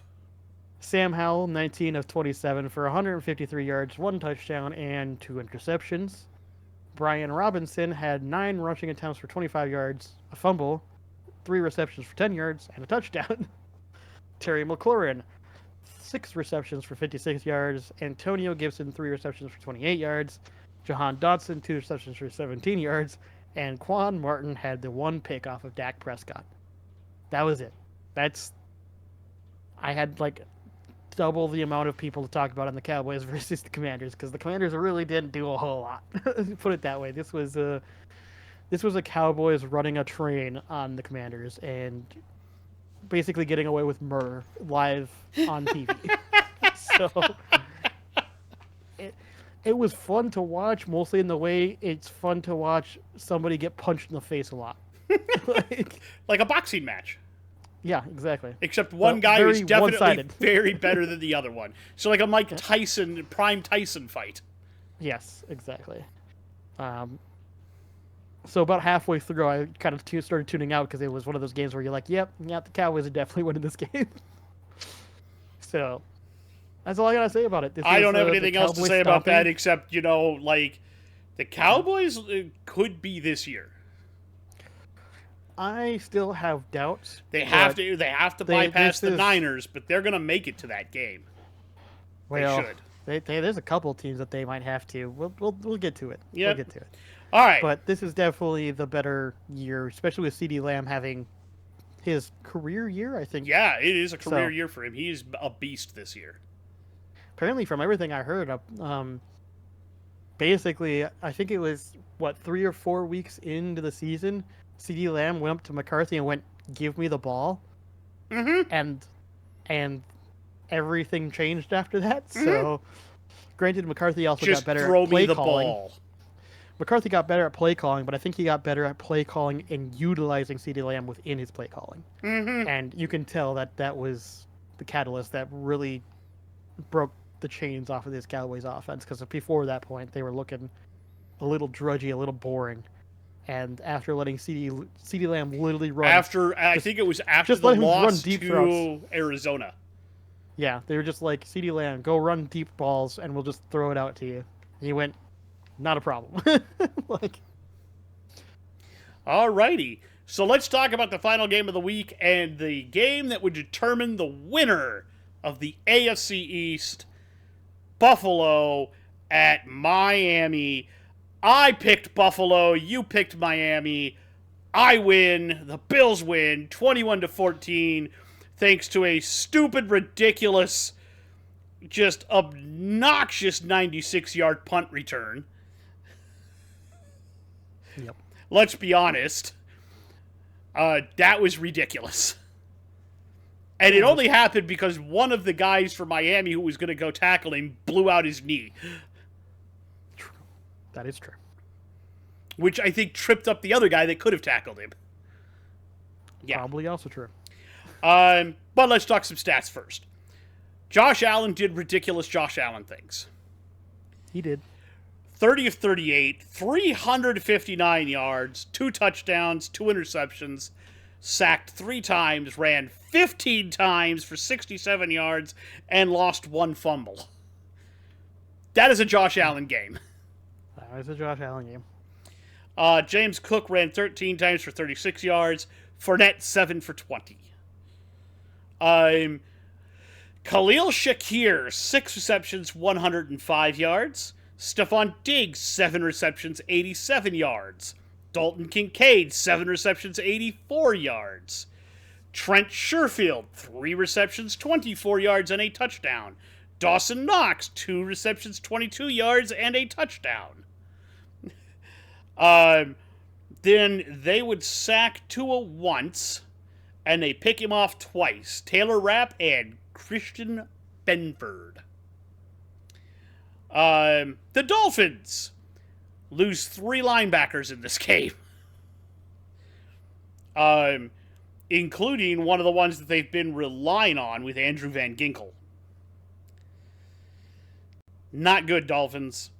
But let's talk stat lines because those aren't very good either. And looking at the stat lines, this game did not deserve to be as close as it was, and you deserve to lose. Tua, 17 of 24, 173 yards, a touchdown, and 2 picks. Achon, 10 carries, 56 yards, and a touchdown. Wilson Jr., 9 carries, 45 yards, and Tua 1 for 7. I think Mostert was hurt. Tyreek Hill, 7 catches, 82 yards, and a touchdown. Durham Smythe, 3 for 30. Cedric Wilson, 1 for 24. Yeah, pretty much nobody else had more than 1 catch. You can definitively tell that they were missing the other half of the Tyreek Hill combo. Yeah, that's true. Yeah. Christian Willikins did recover the Allen fumble. They did, as I mentioned, they sacked him 3 times. And the 2 picks belonged to Eli Apple and Deshaun Elliott. Like I said, this was a weird game because it was punctuated by moments of holy crap, did you see that? And yeah, exactly. That's the problem. I checked out about halfway through that game. Yeah, I actually managed to see that punt return touchdown. I was like, oh my god, that was so cool! And most of the rest of the game, I was just like, do something. Do something. You're boring me. This is boring. And, you know, in the end, it just wound up being boring and dull. I don't know what else to say. You know what I mean? Pretty much. Yep. Pretty much. All right. Well, that was the final week of the regular season. Let's give out some game balls for it, shall we? We can do that. You may start, sir.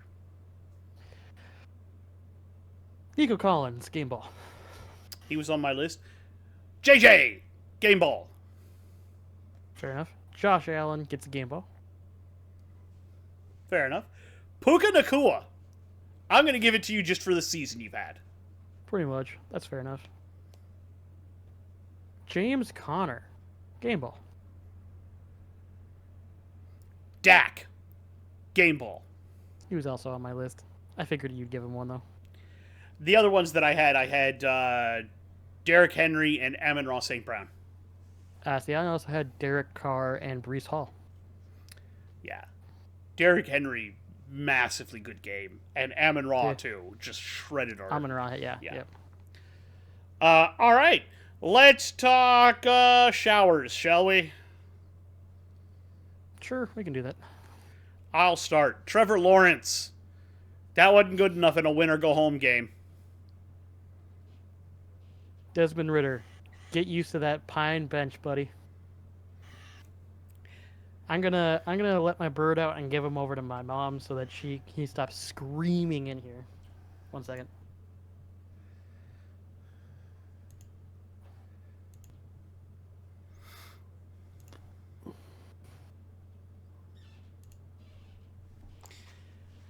Okay. Tua. Hit the showers, dude. That was a for the marbles game, and you shit the bed. Baker Mayfield. That was a rough game for you, and if you play like that next week, man, you're gonna have a bad time. Justin Fields. Man, I was counting on you. You know, I feel bad for this one, but I'm putting Tyreek Hill in here. Like, I get it. You were dealing with possible injuries and stuff. But if you weren't feeling well, you shouldn't be fucking playing, man. Like, don't. You're already at guaranteed playoffs at that point. You didn't have to try to push yourselves and possibly injure yourself more than you need to. You're going to be needed for next week. You should have just rested. I don't understand why you were trying to force yourself out there all the time. It was a really bad idea. Alrighty. You ready for Dante's Inferno? Sure. Alright, you can start. All right, we're starting at the second circle with Titans ownership. Are you sure that was the right decision? Are you sure? And that's the only reason you're here. That's the only reason you're in the second circle, is because I think he did well enough to earn another year. And I'm really not sure if you made the right decision here, but I guess we're going to find out. I'm very concerned about it. That's all I'll say.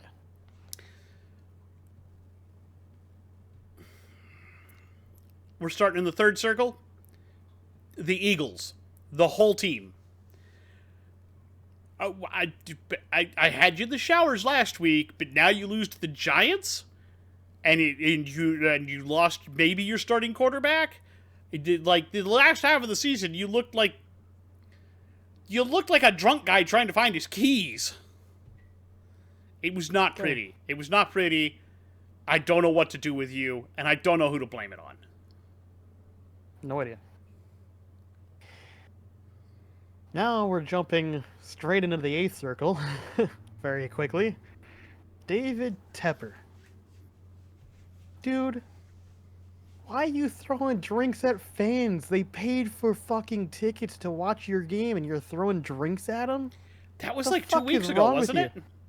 It wasn't this last week. It was the week before, and I didn't see the report, and we didn't see the report on it until last week. And on top of that, he was being a whiny bitch after this week's game. Like, he's just... Bro, maybe you should not show up to football games anymore. Like, maybe you just need to stay at home and watch on your couch, because you really sound like the angry drunk dad that everyone makes fun of, that throws shit at the TV whenever your team loses. Like, you can't be doing that, man. Like, especially paying fans. Like, fuck off, dude. Fourth circle for me for this one. Doug Peterson. Your entire team collapsed down the backslide. And you had no answers. You aren't going to get fired. But my guess is you're now on a short leash. We'll see. And of course, my classic, 10th circle, Bill Belichick. Don't worry, you'll be gone soon. I have him in the 8th circle, and my note is, how the hell do you still have a job? They're just waiting for the right thing to say at the right time. I think that's correct. All right, let's do some potatoes here. Potato. Potatoes. I'll start. Maybe the Texans are going to the Super Bowl. I thought about putting the Texans one in my list too. However, I don't. It's definitely what you threw out was egregious in comparison to what I was going to say. Fuck it. Let's be honest. Go all in. I would love to see CJ Stroud take this team to the Super Bowl. I would love to even see just the narrative of rookie QB makes first Super Bowl ever. Like, that'd be amazing. I just don't think that's realistic, to say the least. Especially considering the fact that one of the teams they'll end up having to play, if that's the case, is the Ravens. So, no, I don't think they'll make it to the Super Bowl. I think they have a good chance at making it to the championship game, actually. But I don't think they'll make it to the Super Bowl. All right, let's go with mine here. Maybe the Bills are getting hot again at the right time. I'll eat that. I think that's correct. oof. Because they were hard to start the season, then they cooled off really bad. I mean, these last 2 to 3 weeks have been, an upward climb. So maybe they're finally getting hot at the right time. We'll see. We'll see We'll what happens. see. But I can agree with that.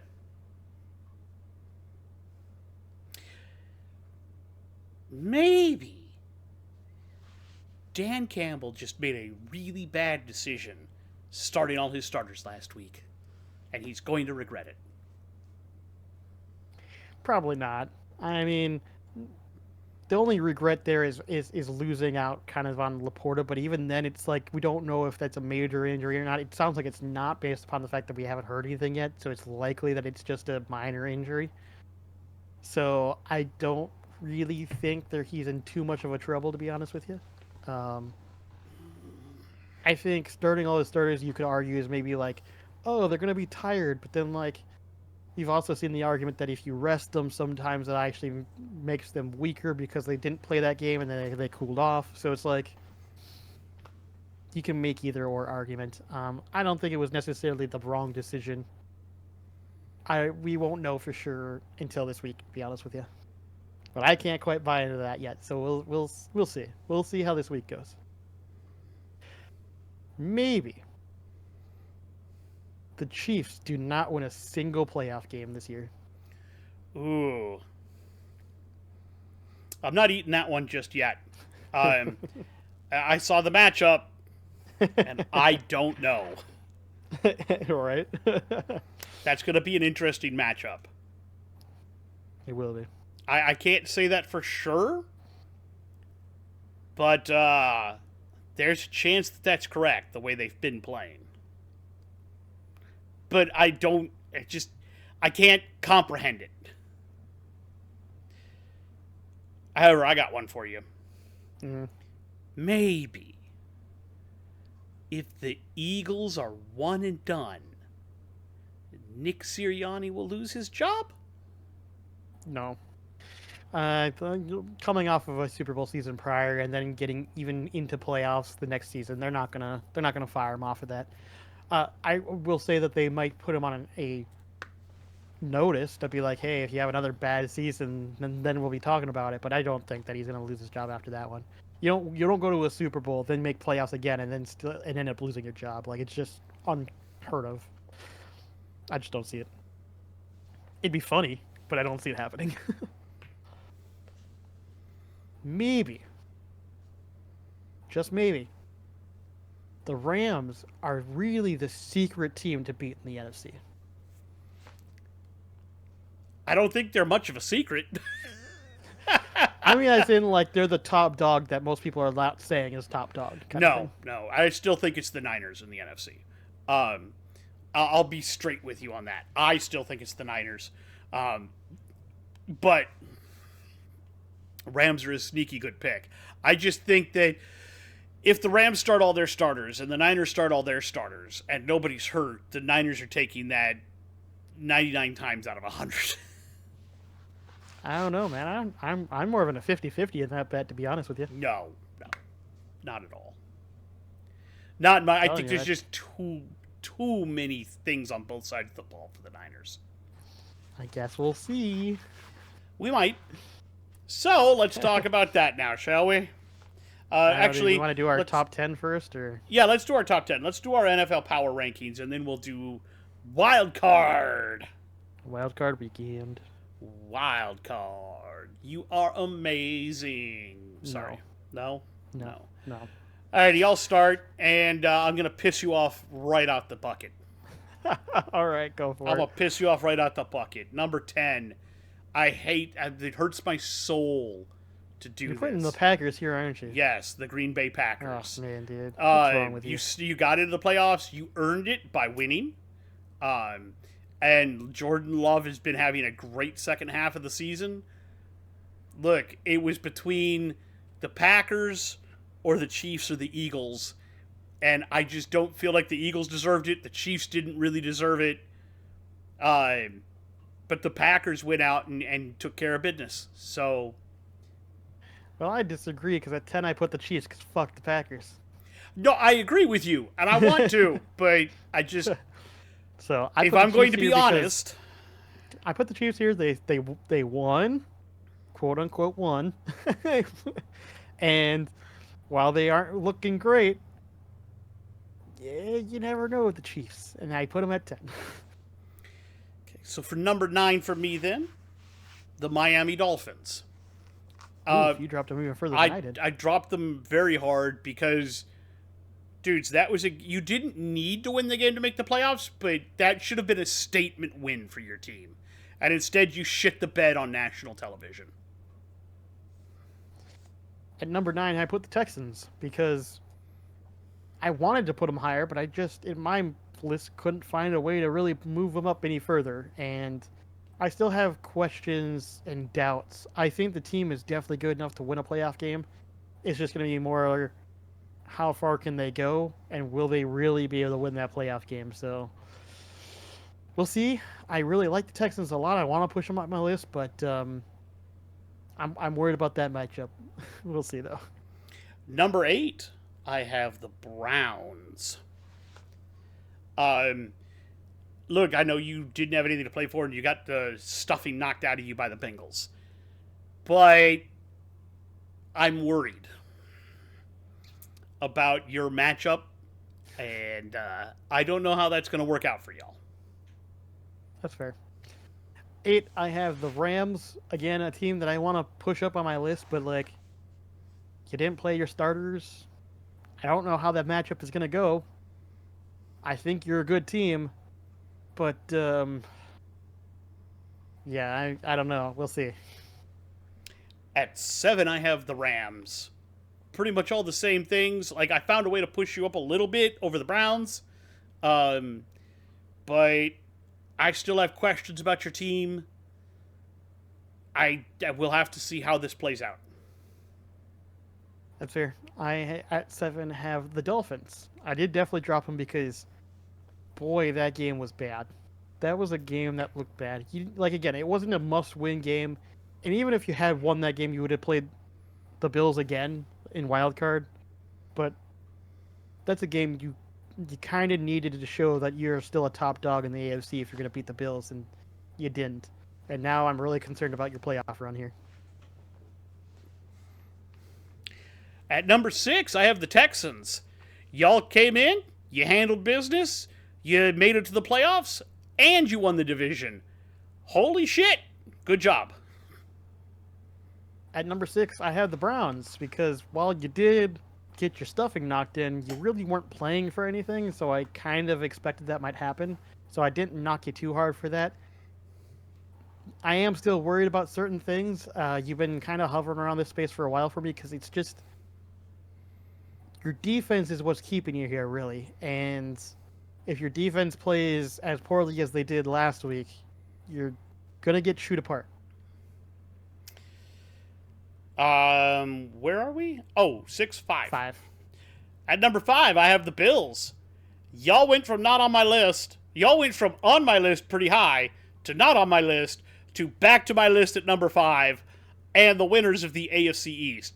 Congratulations. I don't know what's going to happen from here, but good job nonetheless. At number 5, I have the Bills for pretty much all the same reasons. I mean, I don't know how that offense is still cooking, especially considering the fact Stephon Diggs has been fucking invisible the last half of the season. But they found a way to still make it work, so we'll see how far that takes them. At number 4, I have the Motor City Kitties, the Detroit Lions. Y'all did beat Minnesota. You may have lost Laporta. We don't know what the situation there is yet. Look, you're going to host a playoff game for the first time ever in Ford Field. Congratulations. You earned, feel happy. You may be a one and done. I don't think so, but you may be. And if you are, you should still feel good about this season. At number 4, I have the Cowboys. I know I have them a little lower than some people probably do. I still have questions about that defense. Granted, with that offense being able to just high score the shit out of everybody, I mean, maybe that'll be enough, but I'm worried that they're eventually going to run into a team that's going to have a stellar defense that's just going to knock them in the mouth. So we'll see. At number 3, I have the Cowboys. More or less the same reasons. I just happen to believe a little more in that offense than CeeDee Lamb right now. That's fair. At number 3, I have the 49ers. Does this feel right? Does this feel wrong? That depends on who you ask. But frankly, I'm I'm still riding high on the 49ers, but I think there's a couple teams that are close to them in comparison to other teams. So we'll see. Number 2, I have the Ravens. Why, you might ask? Why would I do this to the Ravens? Simple numbers. You also started your starters, or you didn't start your starters, you started your backups, but you got beat worse than the Niners did starting their backups. So, because of that, you drop a spot, and we'll get to why I put the Niners up one. Although you kind of already know it. Yeah. At number 2, I have the Lions, because, frankly, I think they've been looking a little bit more impressive, and more impressive, and I think that they're damn near on equal footing with the Niners. They're real close. They're not quite there, but they're real close, and that's the only reason that they're kind of... You could interchange 2 and 3, and it'd be pretty much the same opinion. I just thought it'd be more fun to put the Lions at 2 just because I thought it'd be funny. And at number 1, I have the Niners. They only lost by a point playing their backups. If they had played starters that game, I don't even want to think about what the score would have been. I think it would be closer than you think, but that's okay. At 1, I have the Ravens because, frankly, you played starters, and the Ravens beat pretty much everybody in the league with their starters. There isn't even another team that comes close outside of the 49ers, in my opinion, and possibly the Lions. And even then, I think Ravens 9 times out of 10 knocks the shit out of both of them. So that's my personal opinion. I just can't remove the Ravens from 1, not barring some type of injuries or something. I think they are 100% the team to beat. They're probably going to make Super Bowl. I even have them very likely winning the Super Bowl, depending on who they play, to be honest. But we'll see. Alrighty. Ready for the wild card weekend pick'em? Sure. All right, let's start. Browns at Texans. Boy, couldn't write a better script for that one, could you? I have the Browns higher on my list than the Texans, but I think the Texans can obviously win that game. I think a lot of these games are going to be like that, where even though on my list, I mean, I have the Browns higher up, I think Browns will probably win it, but I think the story of the Texans winning is far more enjoyable, so I'm picking the Texans in hopes that they actually pull off an upset. I will also pick the Texans right along with you. I happen to think that they should win that game. Okay. Dolphins at Chiefs. Tyreek Hill returns to Arrowhead. This is one of those games where if the Chiefs played like they have been for the past couple weeks, the Dolphins will win this game. But you just never know in the playoffs. Are the Chiefs going to have one of those playoff years where their season was just shit and then they get everything together in the playoffs? Who knows? But I'm still picking the Dolphins because I'm tired of seeing Chiefs in the playoffs, for fuck's sake. I will pick the Chiefs just because I think the Dolphins have too many injuries to overcome. That's fair. Steelers at Bills. I'm sorry, Steelers. Mason Rudolph ain't fucking it. It's the Bills. You know what? I'll take the Steelers. Oh man, you might regret that one next week. I might, but I don't care. Packers at Cowboys. I hate this game so much because I really wish both teams could lose, but they can't. So unfortunately, I have to pick one. And I don't know which one I hate more. I guess I'm picking Cowboys. I'm right there with you. I hate them just a little less than Green Bay. Just a little less. Rams at Lions. Matt Stafford returns to Ford Field. This is another one of those games where I have the Lions so high up in comparison to the Rams. But I think the Rams are super hot coming into the postseason, and I think it's going to be really, really difficult to stop that offense from moving the ball. They have Kyrie Williams in the backfield. They have Cooper Kupp. They have Puka Nacua. They have They Higbee as their tight Branch end. might also be hurt too. Is the other thing I've heard.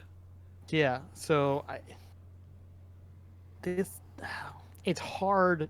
I feel bad for the Lions, but I am picking the Rams. I think the Rams actually have a really good outside shot at winning this game. I'll take the Lions in this. I've got your back, Lions. I got your back, but I don't have a good track record with that, so you might not feel so comfortable with that. And the final one, Eagles at Bucks. This is either going to be a high-scoring, ridiculous aerial show or an absolute shit show. I'm honestly worried it's going to be a shit show. I like Baker Mayfield. I think he's a fun character, and I think he's a competent quarterback who has definitely downsides and issues. And then, of course, we don't know how Jalen Hurts is going to play with that, if that finger is real fucked up or not. On paper, the Eagles have way better of a team than the Bucks do. But are the Bucks going to pull off some kind of miracle magic? I don't know, man. I don't really like the Eagles either. I'll pick the Bucks. I don't think they'll win, but I'm picking the Bucks anyways. I'm picking the Bucks because I think they can win it. I legitimately don't think they'll win it, but I'm picking them just because I hate the Eagles. I understand. Totally understand. Alrighty, so that leaves me with no hockey corner, but I do have a hockey top 10. And there have been some changes. And there is a new team on the list this week. There's a couple of new teams on the list, I think. And one team that you would not expect to be where they are is where they are, and let's start with that. Number 10, the Vegas Golden Knights. That's right, they are 10. 23, 12, and 5, 51 points. In their last 10, they are 3 and 7. Not good enough. For a team that has Stanley Cup aspirations, that is not good enough. At number 9, the Toronto Maple Leafs. 20, 10, and 7, 47 points. In their last 10, they are 5, 4, and 1. They have also just signed William Nylander to an 8-year, $11.5 million extension. So he's going to be a Leaf for pretty much the rest of his career now. They've been playing a lot better hockey recently, so we'll have to see how that goes. The Dallas Stars are number 8, 23, 11, and 5, 51 points, 6, 3, and 1 in their last 10. I am not a fan of the Stars, but they've been doing this without their star goaltender, Jake Ottinger. So when he comes back, they're only going to get better. Number 7, the Hurricanes from Carolina. 22, 13, and 5, 49 points. Last 10, 6, 1, and 3. Again, they started the year real rough, and they have started rounding into form, and they are a dangerous, dangerous team when they get going. Number 6, falling all the way from 1 to 6, the New York Rangers. 26, 11, and 2, 54 points. Last 10, 5, 4, and 1. I don't know what's happened, but you went from a team that was hot to trot to a team that couldn't buy a win if we gave you money. Something's going wrong, and it don't look good. Number 5, the Florida Panthers. 25, 12, and 2, 52 points. Last 10, 8, 2, and 0. Talk about, and they're on, by the way, a 7-game win streak. Talk about a team that's just rocking it up again. I think they've got it figured out. Basically, what the Panthers do is they have one line that scores, and then the other 3 lines beat the shit out of you. Okay. Number 4, the Boston Bruins, 24-8-7, 55 points. Last 10, 5-3-2. They're still winning. They have 2 excellent goalies with Swayman and Ullmark. They're still having problems playing a full 60 minutes, but they still have a shot. Number 3, the Vancouver Canucks, 26-11-3, 55 points. Last 10, 6-2-2. The Canucks just continue to be a wagon. They continue to put the puck in the back of the net, and they continue to keep winning. Good job. You're literally skating for the playoffs at this point. Number 2, the Colorado Avalanche, 26-12-3, 55 points. In their last 10, they are 7-2-1. Again, I mentioned it. They got called out by one of their own teammates in the media, and ever since then, they've been a fucking wagon. They've just obliterated their competition. So, welcome back to the strong side, Colorado Avalanche. At number 1, the Winnipeg Jets, 26-9-4 for 56 points, and they are 8-0-2 in their last 10. The Connor Hellebuck is standing on his damned head. They are scoring goals all over the ice, and they are an absolute wagon. This is a good year for Canadian hockey. You've got Toronto, who's always pretty good. You've got Winnipeg. You've got Vancouver, and Edmonton could make the playoffs as well, even though they're not in my top 10 right now. They can always make a run because they have 2 of the greatest players in hockey. It's a decent year for Canadian hockey teams this year. And while Montreal isn't in the top 10, they're also looking up. So over the next couple of years, you could see a Canadian Cup soon. Outside of that, I don't really have much else. You haven't been streaming much lately. What's going on, bud?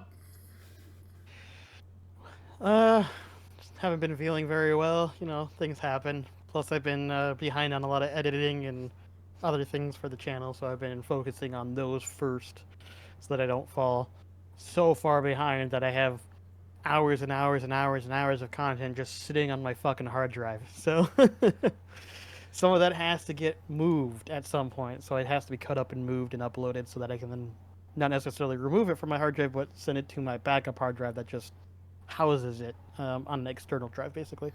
I have one of those as well for our episodes. Yeah, so it's one of those things where it's starting to get a little full, and so I have to my current hard drive, anyways, for where all the recordings go. So it's just one of those things of, I haven't been feeling great, anyways.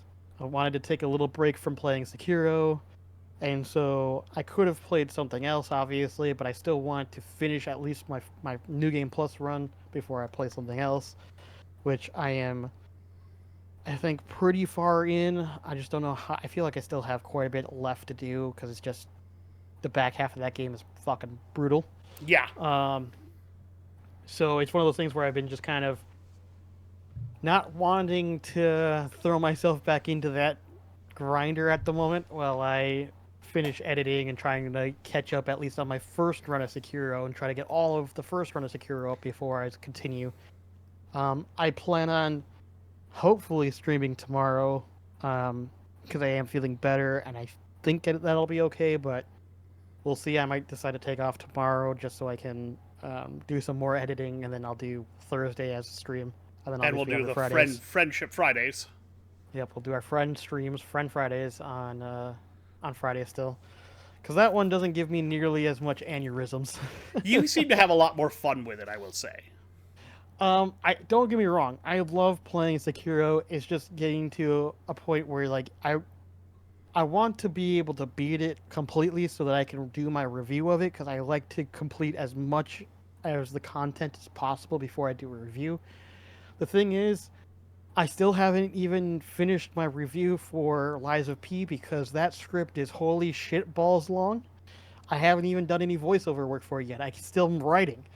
And so even if I finished Sekiro, I wouldn't even be able to get to the review for it for who knows, maybe another month, to be honest with you. So it's not really a big deal if that one sits and waits, but I do still want to stream. So it's one of those things where I want to finish the stream at least for the first New Game Plus run because I still need to beat the game 2 more fucking times. So after this New Game Plus run, I'll probably take a break and play something else. What I'll play, I don't know. I could play Bloodborne. I could play the Neo. other one that I have. I don't have Neo, so I can't play that yet. But it Ah. is on my list. I actually have Bloodborne. That's why that's one of the games that's on like up my list because I actually have that. And the other one that I do actually have, but I haven't heard a lot of people talk about, was Wulong Fallen Dynasty.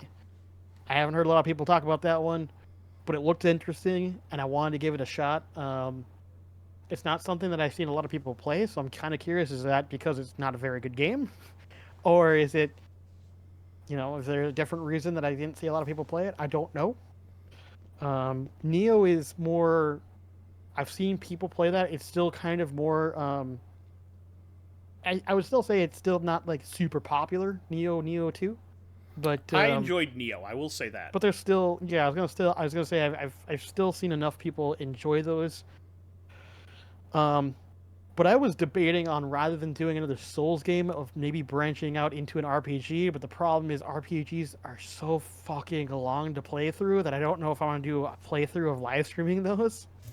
Um, at some point I probably should because I don't want to sit and play only Souls like games because I'll go insane otherwise and get burnt out on the genre. As much as I enjoy it, I don't want to get burnt out. Which is which is part of the reason why I think that the last week or so I haven't been streaming because it's a combination of haven't been feeling great, a little burnt out. I still want to upload videos, so I'm trying not to burn myself out too much on one genre. Um, I've actually been playing the Yakuza series on my own for fun because sometimes I don't want to have to actually record and throw it up on YouTube. I just want to enjoy my games once in a while without having to Yakuza has think about some it. really odd side games that are a lot of fun. Yeah, so I've it's funny because I actually still haven't beaten the mainline games. So I No, I was talking about even in the mainline games, there are yeah. some there's Oh, the side side missions stories. Yeah, yeah. and side games within the main game, Yep. like just stupid little things you can do, like dancing stuff, and you're just like, Oh, yeah. okay, Karaoke is great. Yeah. karaoke, yeah. uh, so I've actually been. So funny thing is, 2 years ago, I played Like a Dragon, Yakuza 7. That was my first Yakuza game, actually. I played that one first because I was told that it had no ties to the other Yakuza games, and so it was okay to do so. And that is absolutely true. You can enjoy Like a Dragon without playing any of the previous games. However, there's a lot of things that you will miss if you don't play the other games, which I'm learning by playing those games now. So after beating Like a Dragon, I went back and played Yakuza 0. I played Kiwami 1 and Kiwami 2, which are just remakes of 1 and 2, complete remakes of 1 and 2.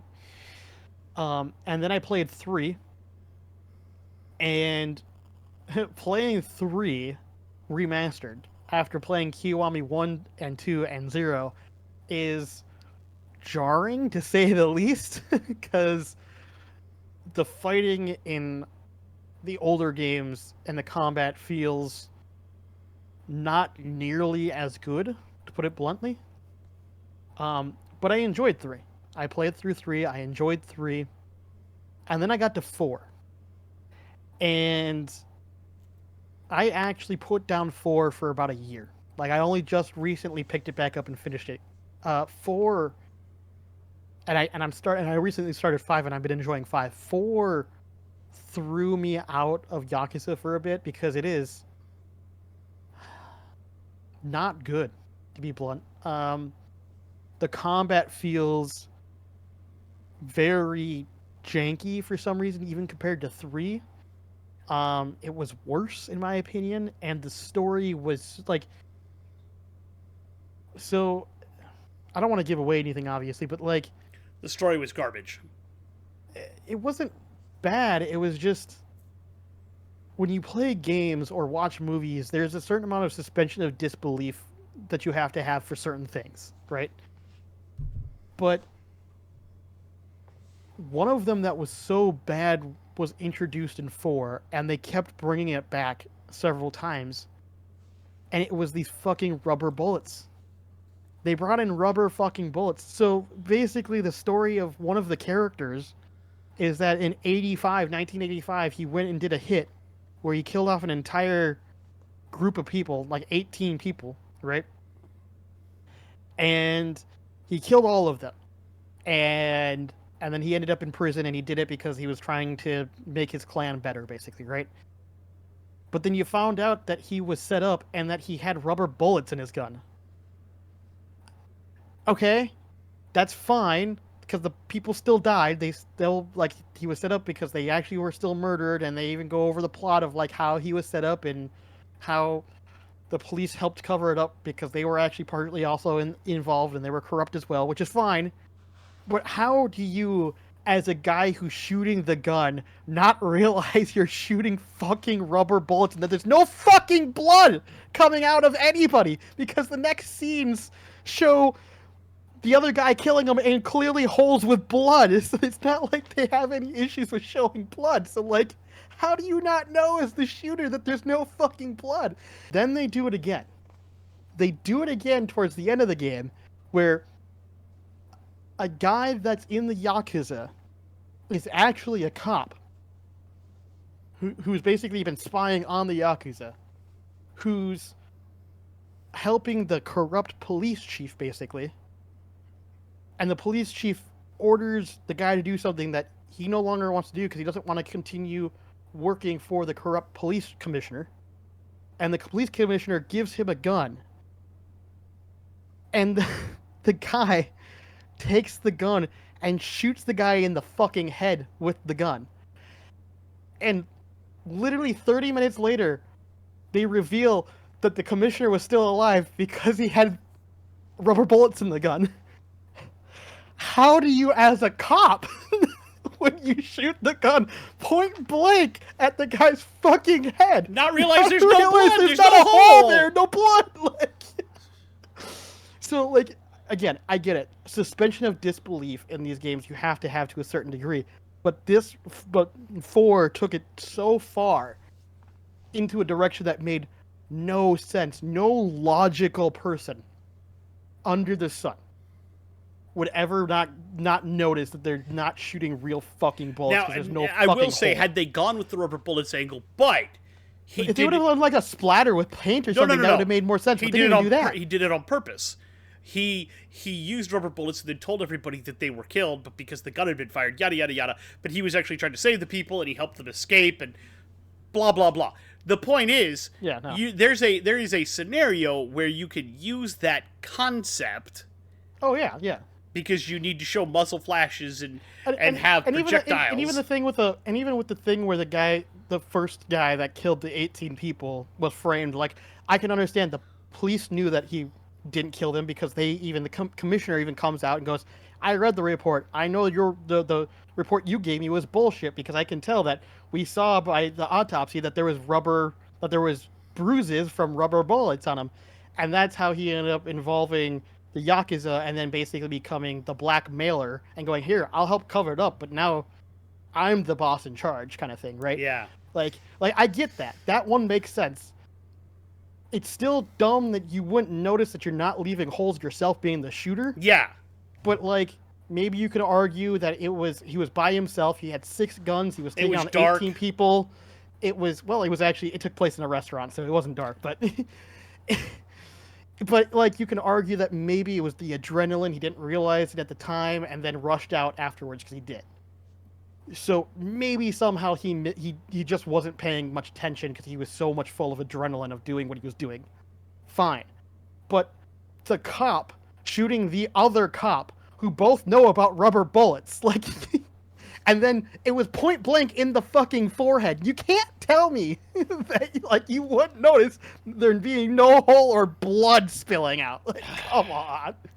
That Yeah. one was so dumb. Like if they would have revealed the guy and he'd be like, haha, I'm not dead, and the other guy going, yeah, I know, I shot you with a fucking rubber bullet. That would have been hilarious. It would have been like, oh, okay, a nod, nod, haha, funny. But they didn't even do that. The other guy was just like, what? You didn't die? Like, fuck off. I wore a brain vest. Yeah, exactly. It was just like, are you fucking kidding me? So the worst part is there's so much good story in Yakuza 4, but like they tell the story in split ways because you actually have 4 different main characters and some story overlaps with other story, and then of course, like I said, the suspicion of disbelief. It got to a point where I was just like, this is So kind of like Detroit Become Human and Heavy Rain. sort of, but like with better mechanics. Like, and even the side stories, like there were so many of them, and half of them weren't even good. Like, which is weird for a Yakuza game. Like there was, yeah. Needless to say, Yakuza 4 was not great. I finally did finish it. I have started 5. 5 is so much better, and I've only played like a tenth of the content because I went off and did a bunch of side story stuff. So Yakuza 5 is a lot better. I've heard 6 is amazing too. So I just think 4 was for some reason the big dip for me, which is weird because a lot of people said 3 was their most hated version. I don't know why. I think 3 was perfectly fine. Like the story was slow and a bit predictable, but at least like it was a full story versus 4 being 4 different stories all wrapped up together and some of it not making much sense. So, All right, and then our yeah. Baldur's Gate 3 content, we beat up some gnolls, we rescued some people from an inn, we killed some evil paladins, we've recruited Karlak, and we got Karlak, yep. we're fighting a hag. And we're fighting a hag. Oh, romancing Karlak too. Let's go. Okay, you can romance her all you want. I will. I already did. I threw water at her. I threw a bucket of water at her. I don't know. It's been pretty fun. I'm thinking that obviously we know that the game after this will probably be Rogue Trader. Yep. But it's gonna be a while before we get there. Yep. Because obviously one a week is gonna take us a while to get through Baldur's Gate. I will say that I did figure out that it is possible if you get tired of dealing with the NPCs all the time, you can assign one of them or both of them to me. I did notice. I did notice you texted me that. Yeah. Yep. I went looking for it just to see. Yeah, I figured that there must have been a way because, like, I know that in all the other D&D type games, specifically Divinity Original Sin, there it was really easy. All you did was just move the portraits over the other person. No, in this case, you have to go. You couldn't do that. I tried that right away with this one. It didn't work. There's a thing in the menu, escape. Yeah. You have to hit the menu, and then there's like a sign thing in there. Yeah, okay. See, the way that Divinity Original Sin did it was a little easier because you literally just yeah, drag and I'd drop like the to portraits see over them the person do you that in BG3, but I understand. Yeah. As far as other games that I'm looking at playing for my stream, so like I said, I already talked about all the Souls games. I have debated on if I'm getting tired of those, of playing other games once in a while in between. So I would like to go back and play Trails of Cold Steel because I have not beaten that series yet. That is one that I would like to play. So I'll probably start from fresh. Or I guess it wouldn't be fresh. It would be New Game Plus, but it would still be a new run. Yes. I would also like to. There are some fighting games that I really enjoy, like Tekken. I'm looking forward to Tekken 7. That looks really good, by the way. I have my own little fight box down here, and so I might stream some of that at some point if I feel confident enough to be like, yeah, watch me suck ass at Tekken 7. Whee! And of course, I want to eventually go back to playing and reviewing some of my old video games over here that you can't see over on my side this way. And I would like to be able to stream those at some point too. So I have a lot on my plate still of things I can do. I just want to get through. I just don't like to play multiple games at once. Yeah, no, I understand. Losing myself. So it's kind of hard. Like the only kind of games that I feel like I could like interrupt with another game is like the fighting games, right? Like I have Tekken 7 that I really like. I have Guilty Gear Strive, which I really like as well. Um, so I could intersperse those in certain areas because like those would be games I would stream and probably not upload to YouTube unless like I have like a highlight where like, oh look what I fucking pulled off, you know. Mm-hmm. I could throw that stuff like just throw highlight clips basically on YouTube for that, but I wouldn't. Yeah, do you like wouldn't a have full, to. like, You. I wouldn't do like a let's play of that or anything like that, or do a review of it or anything like that. You know? No. And so there would be no real editing for me involved. It would just be I'm streaming this for the funsies of it because I don't want to play something else right now. You know. Mm-hmm. So we'll see. I don't want to do that with obviously Trails of Cold Steel because that is a big story game that like if you even dip out of that for about a week, you'll forget half the shit that happens. Yeah. Good game though. They're the first two that I've played. Have been really good. All four of them are actually really good. Yeah, I've just obviously want to play the other games in that series that have come out as well. That like Trails of Reverie and yeah. What's the other one? There was one more I forget.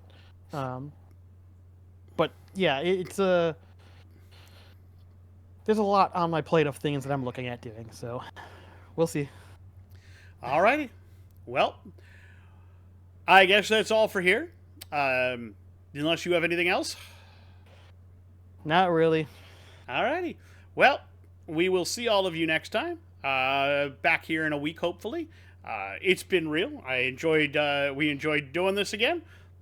We hope that all of you, whatever you decide to do out there, that you decide that you put your mind to it and you accomplish what you're looking forward to doing. We appreciate all of you. I will say today is my birthday. We are recording on my birthday. We'll leave that there. We will say that we hope all of you out there are absolutely awesome, and we will remind you all to stay bearded.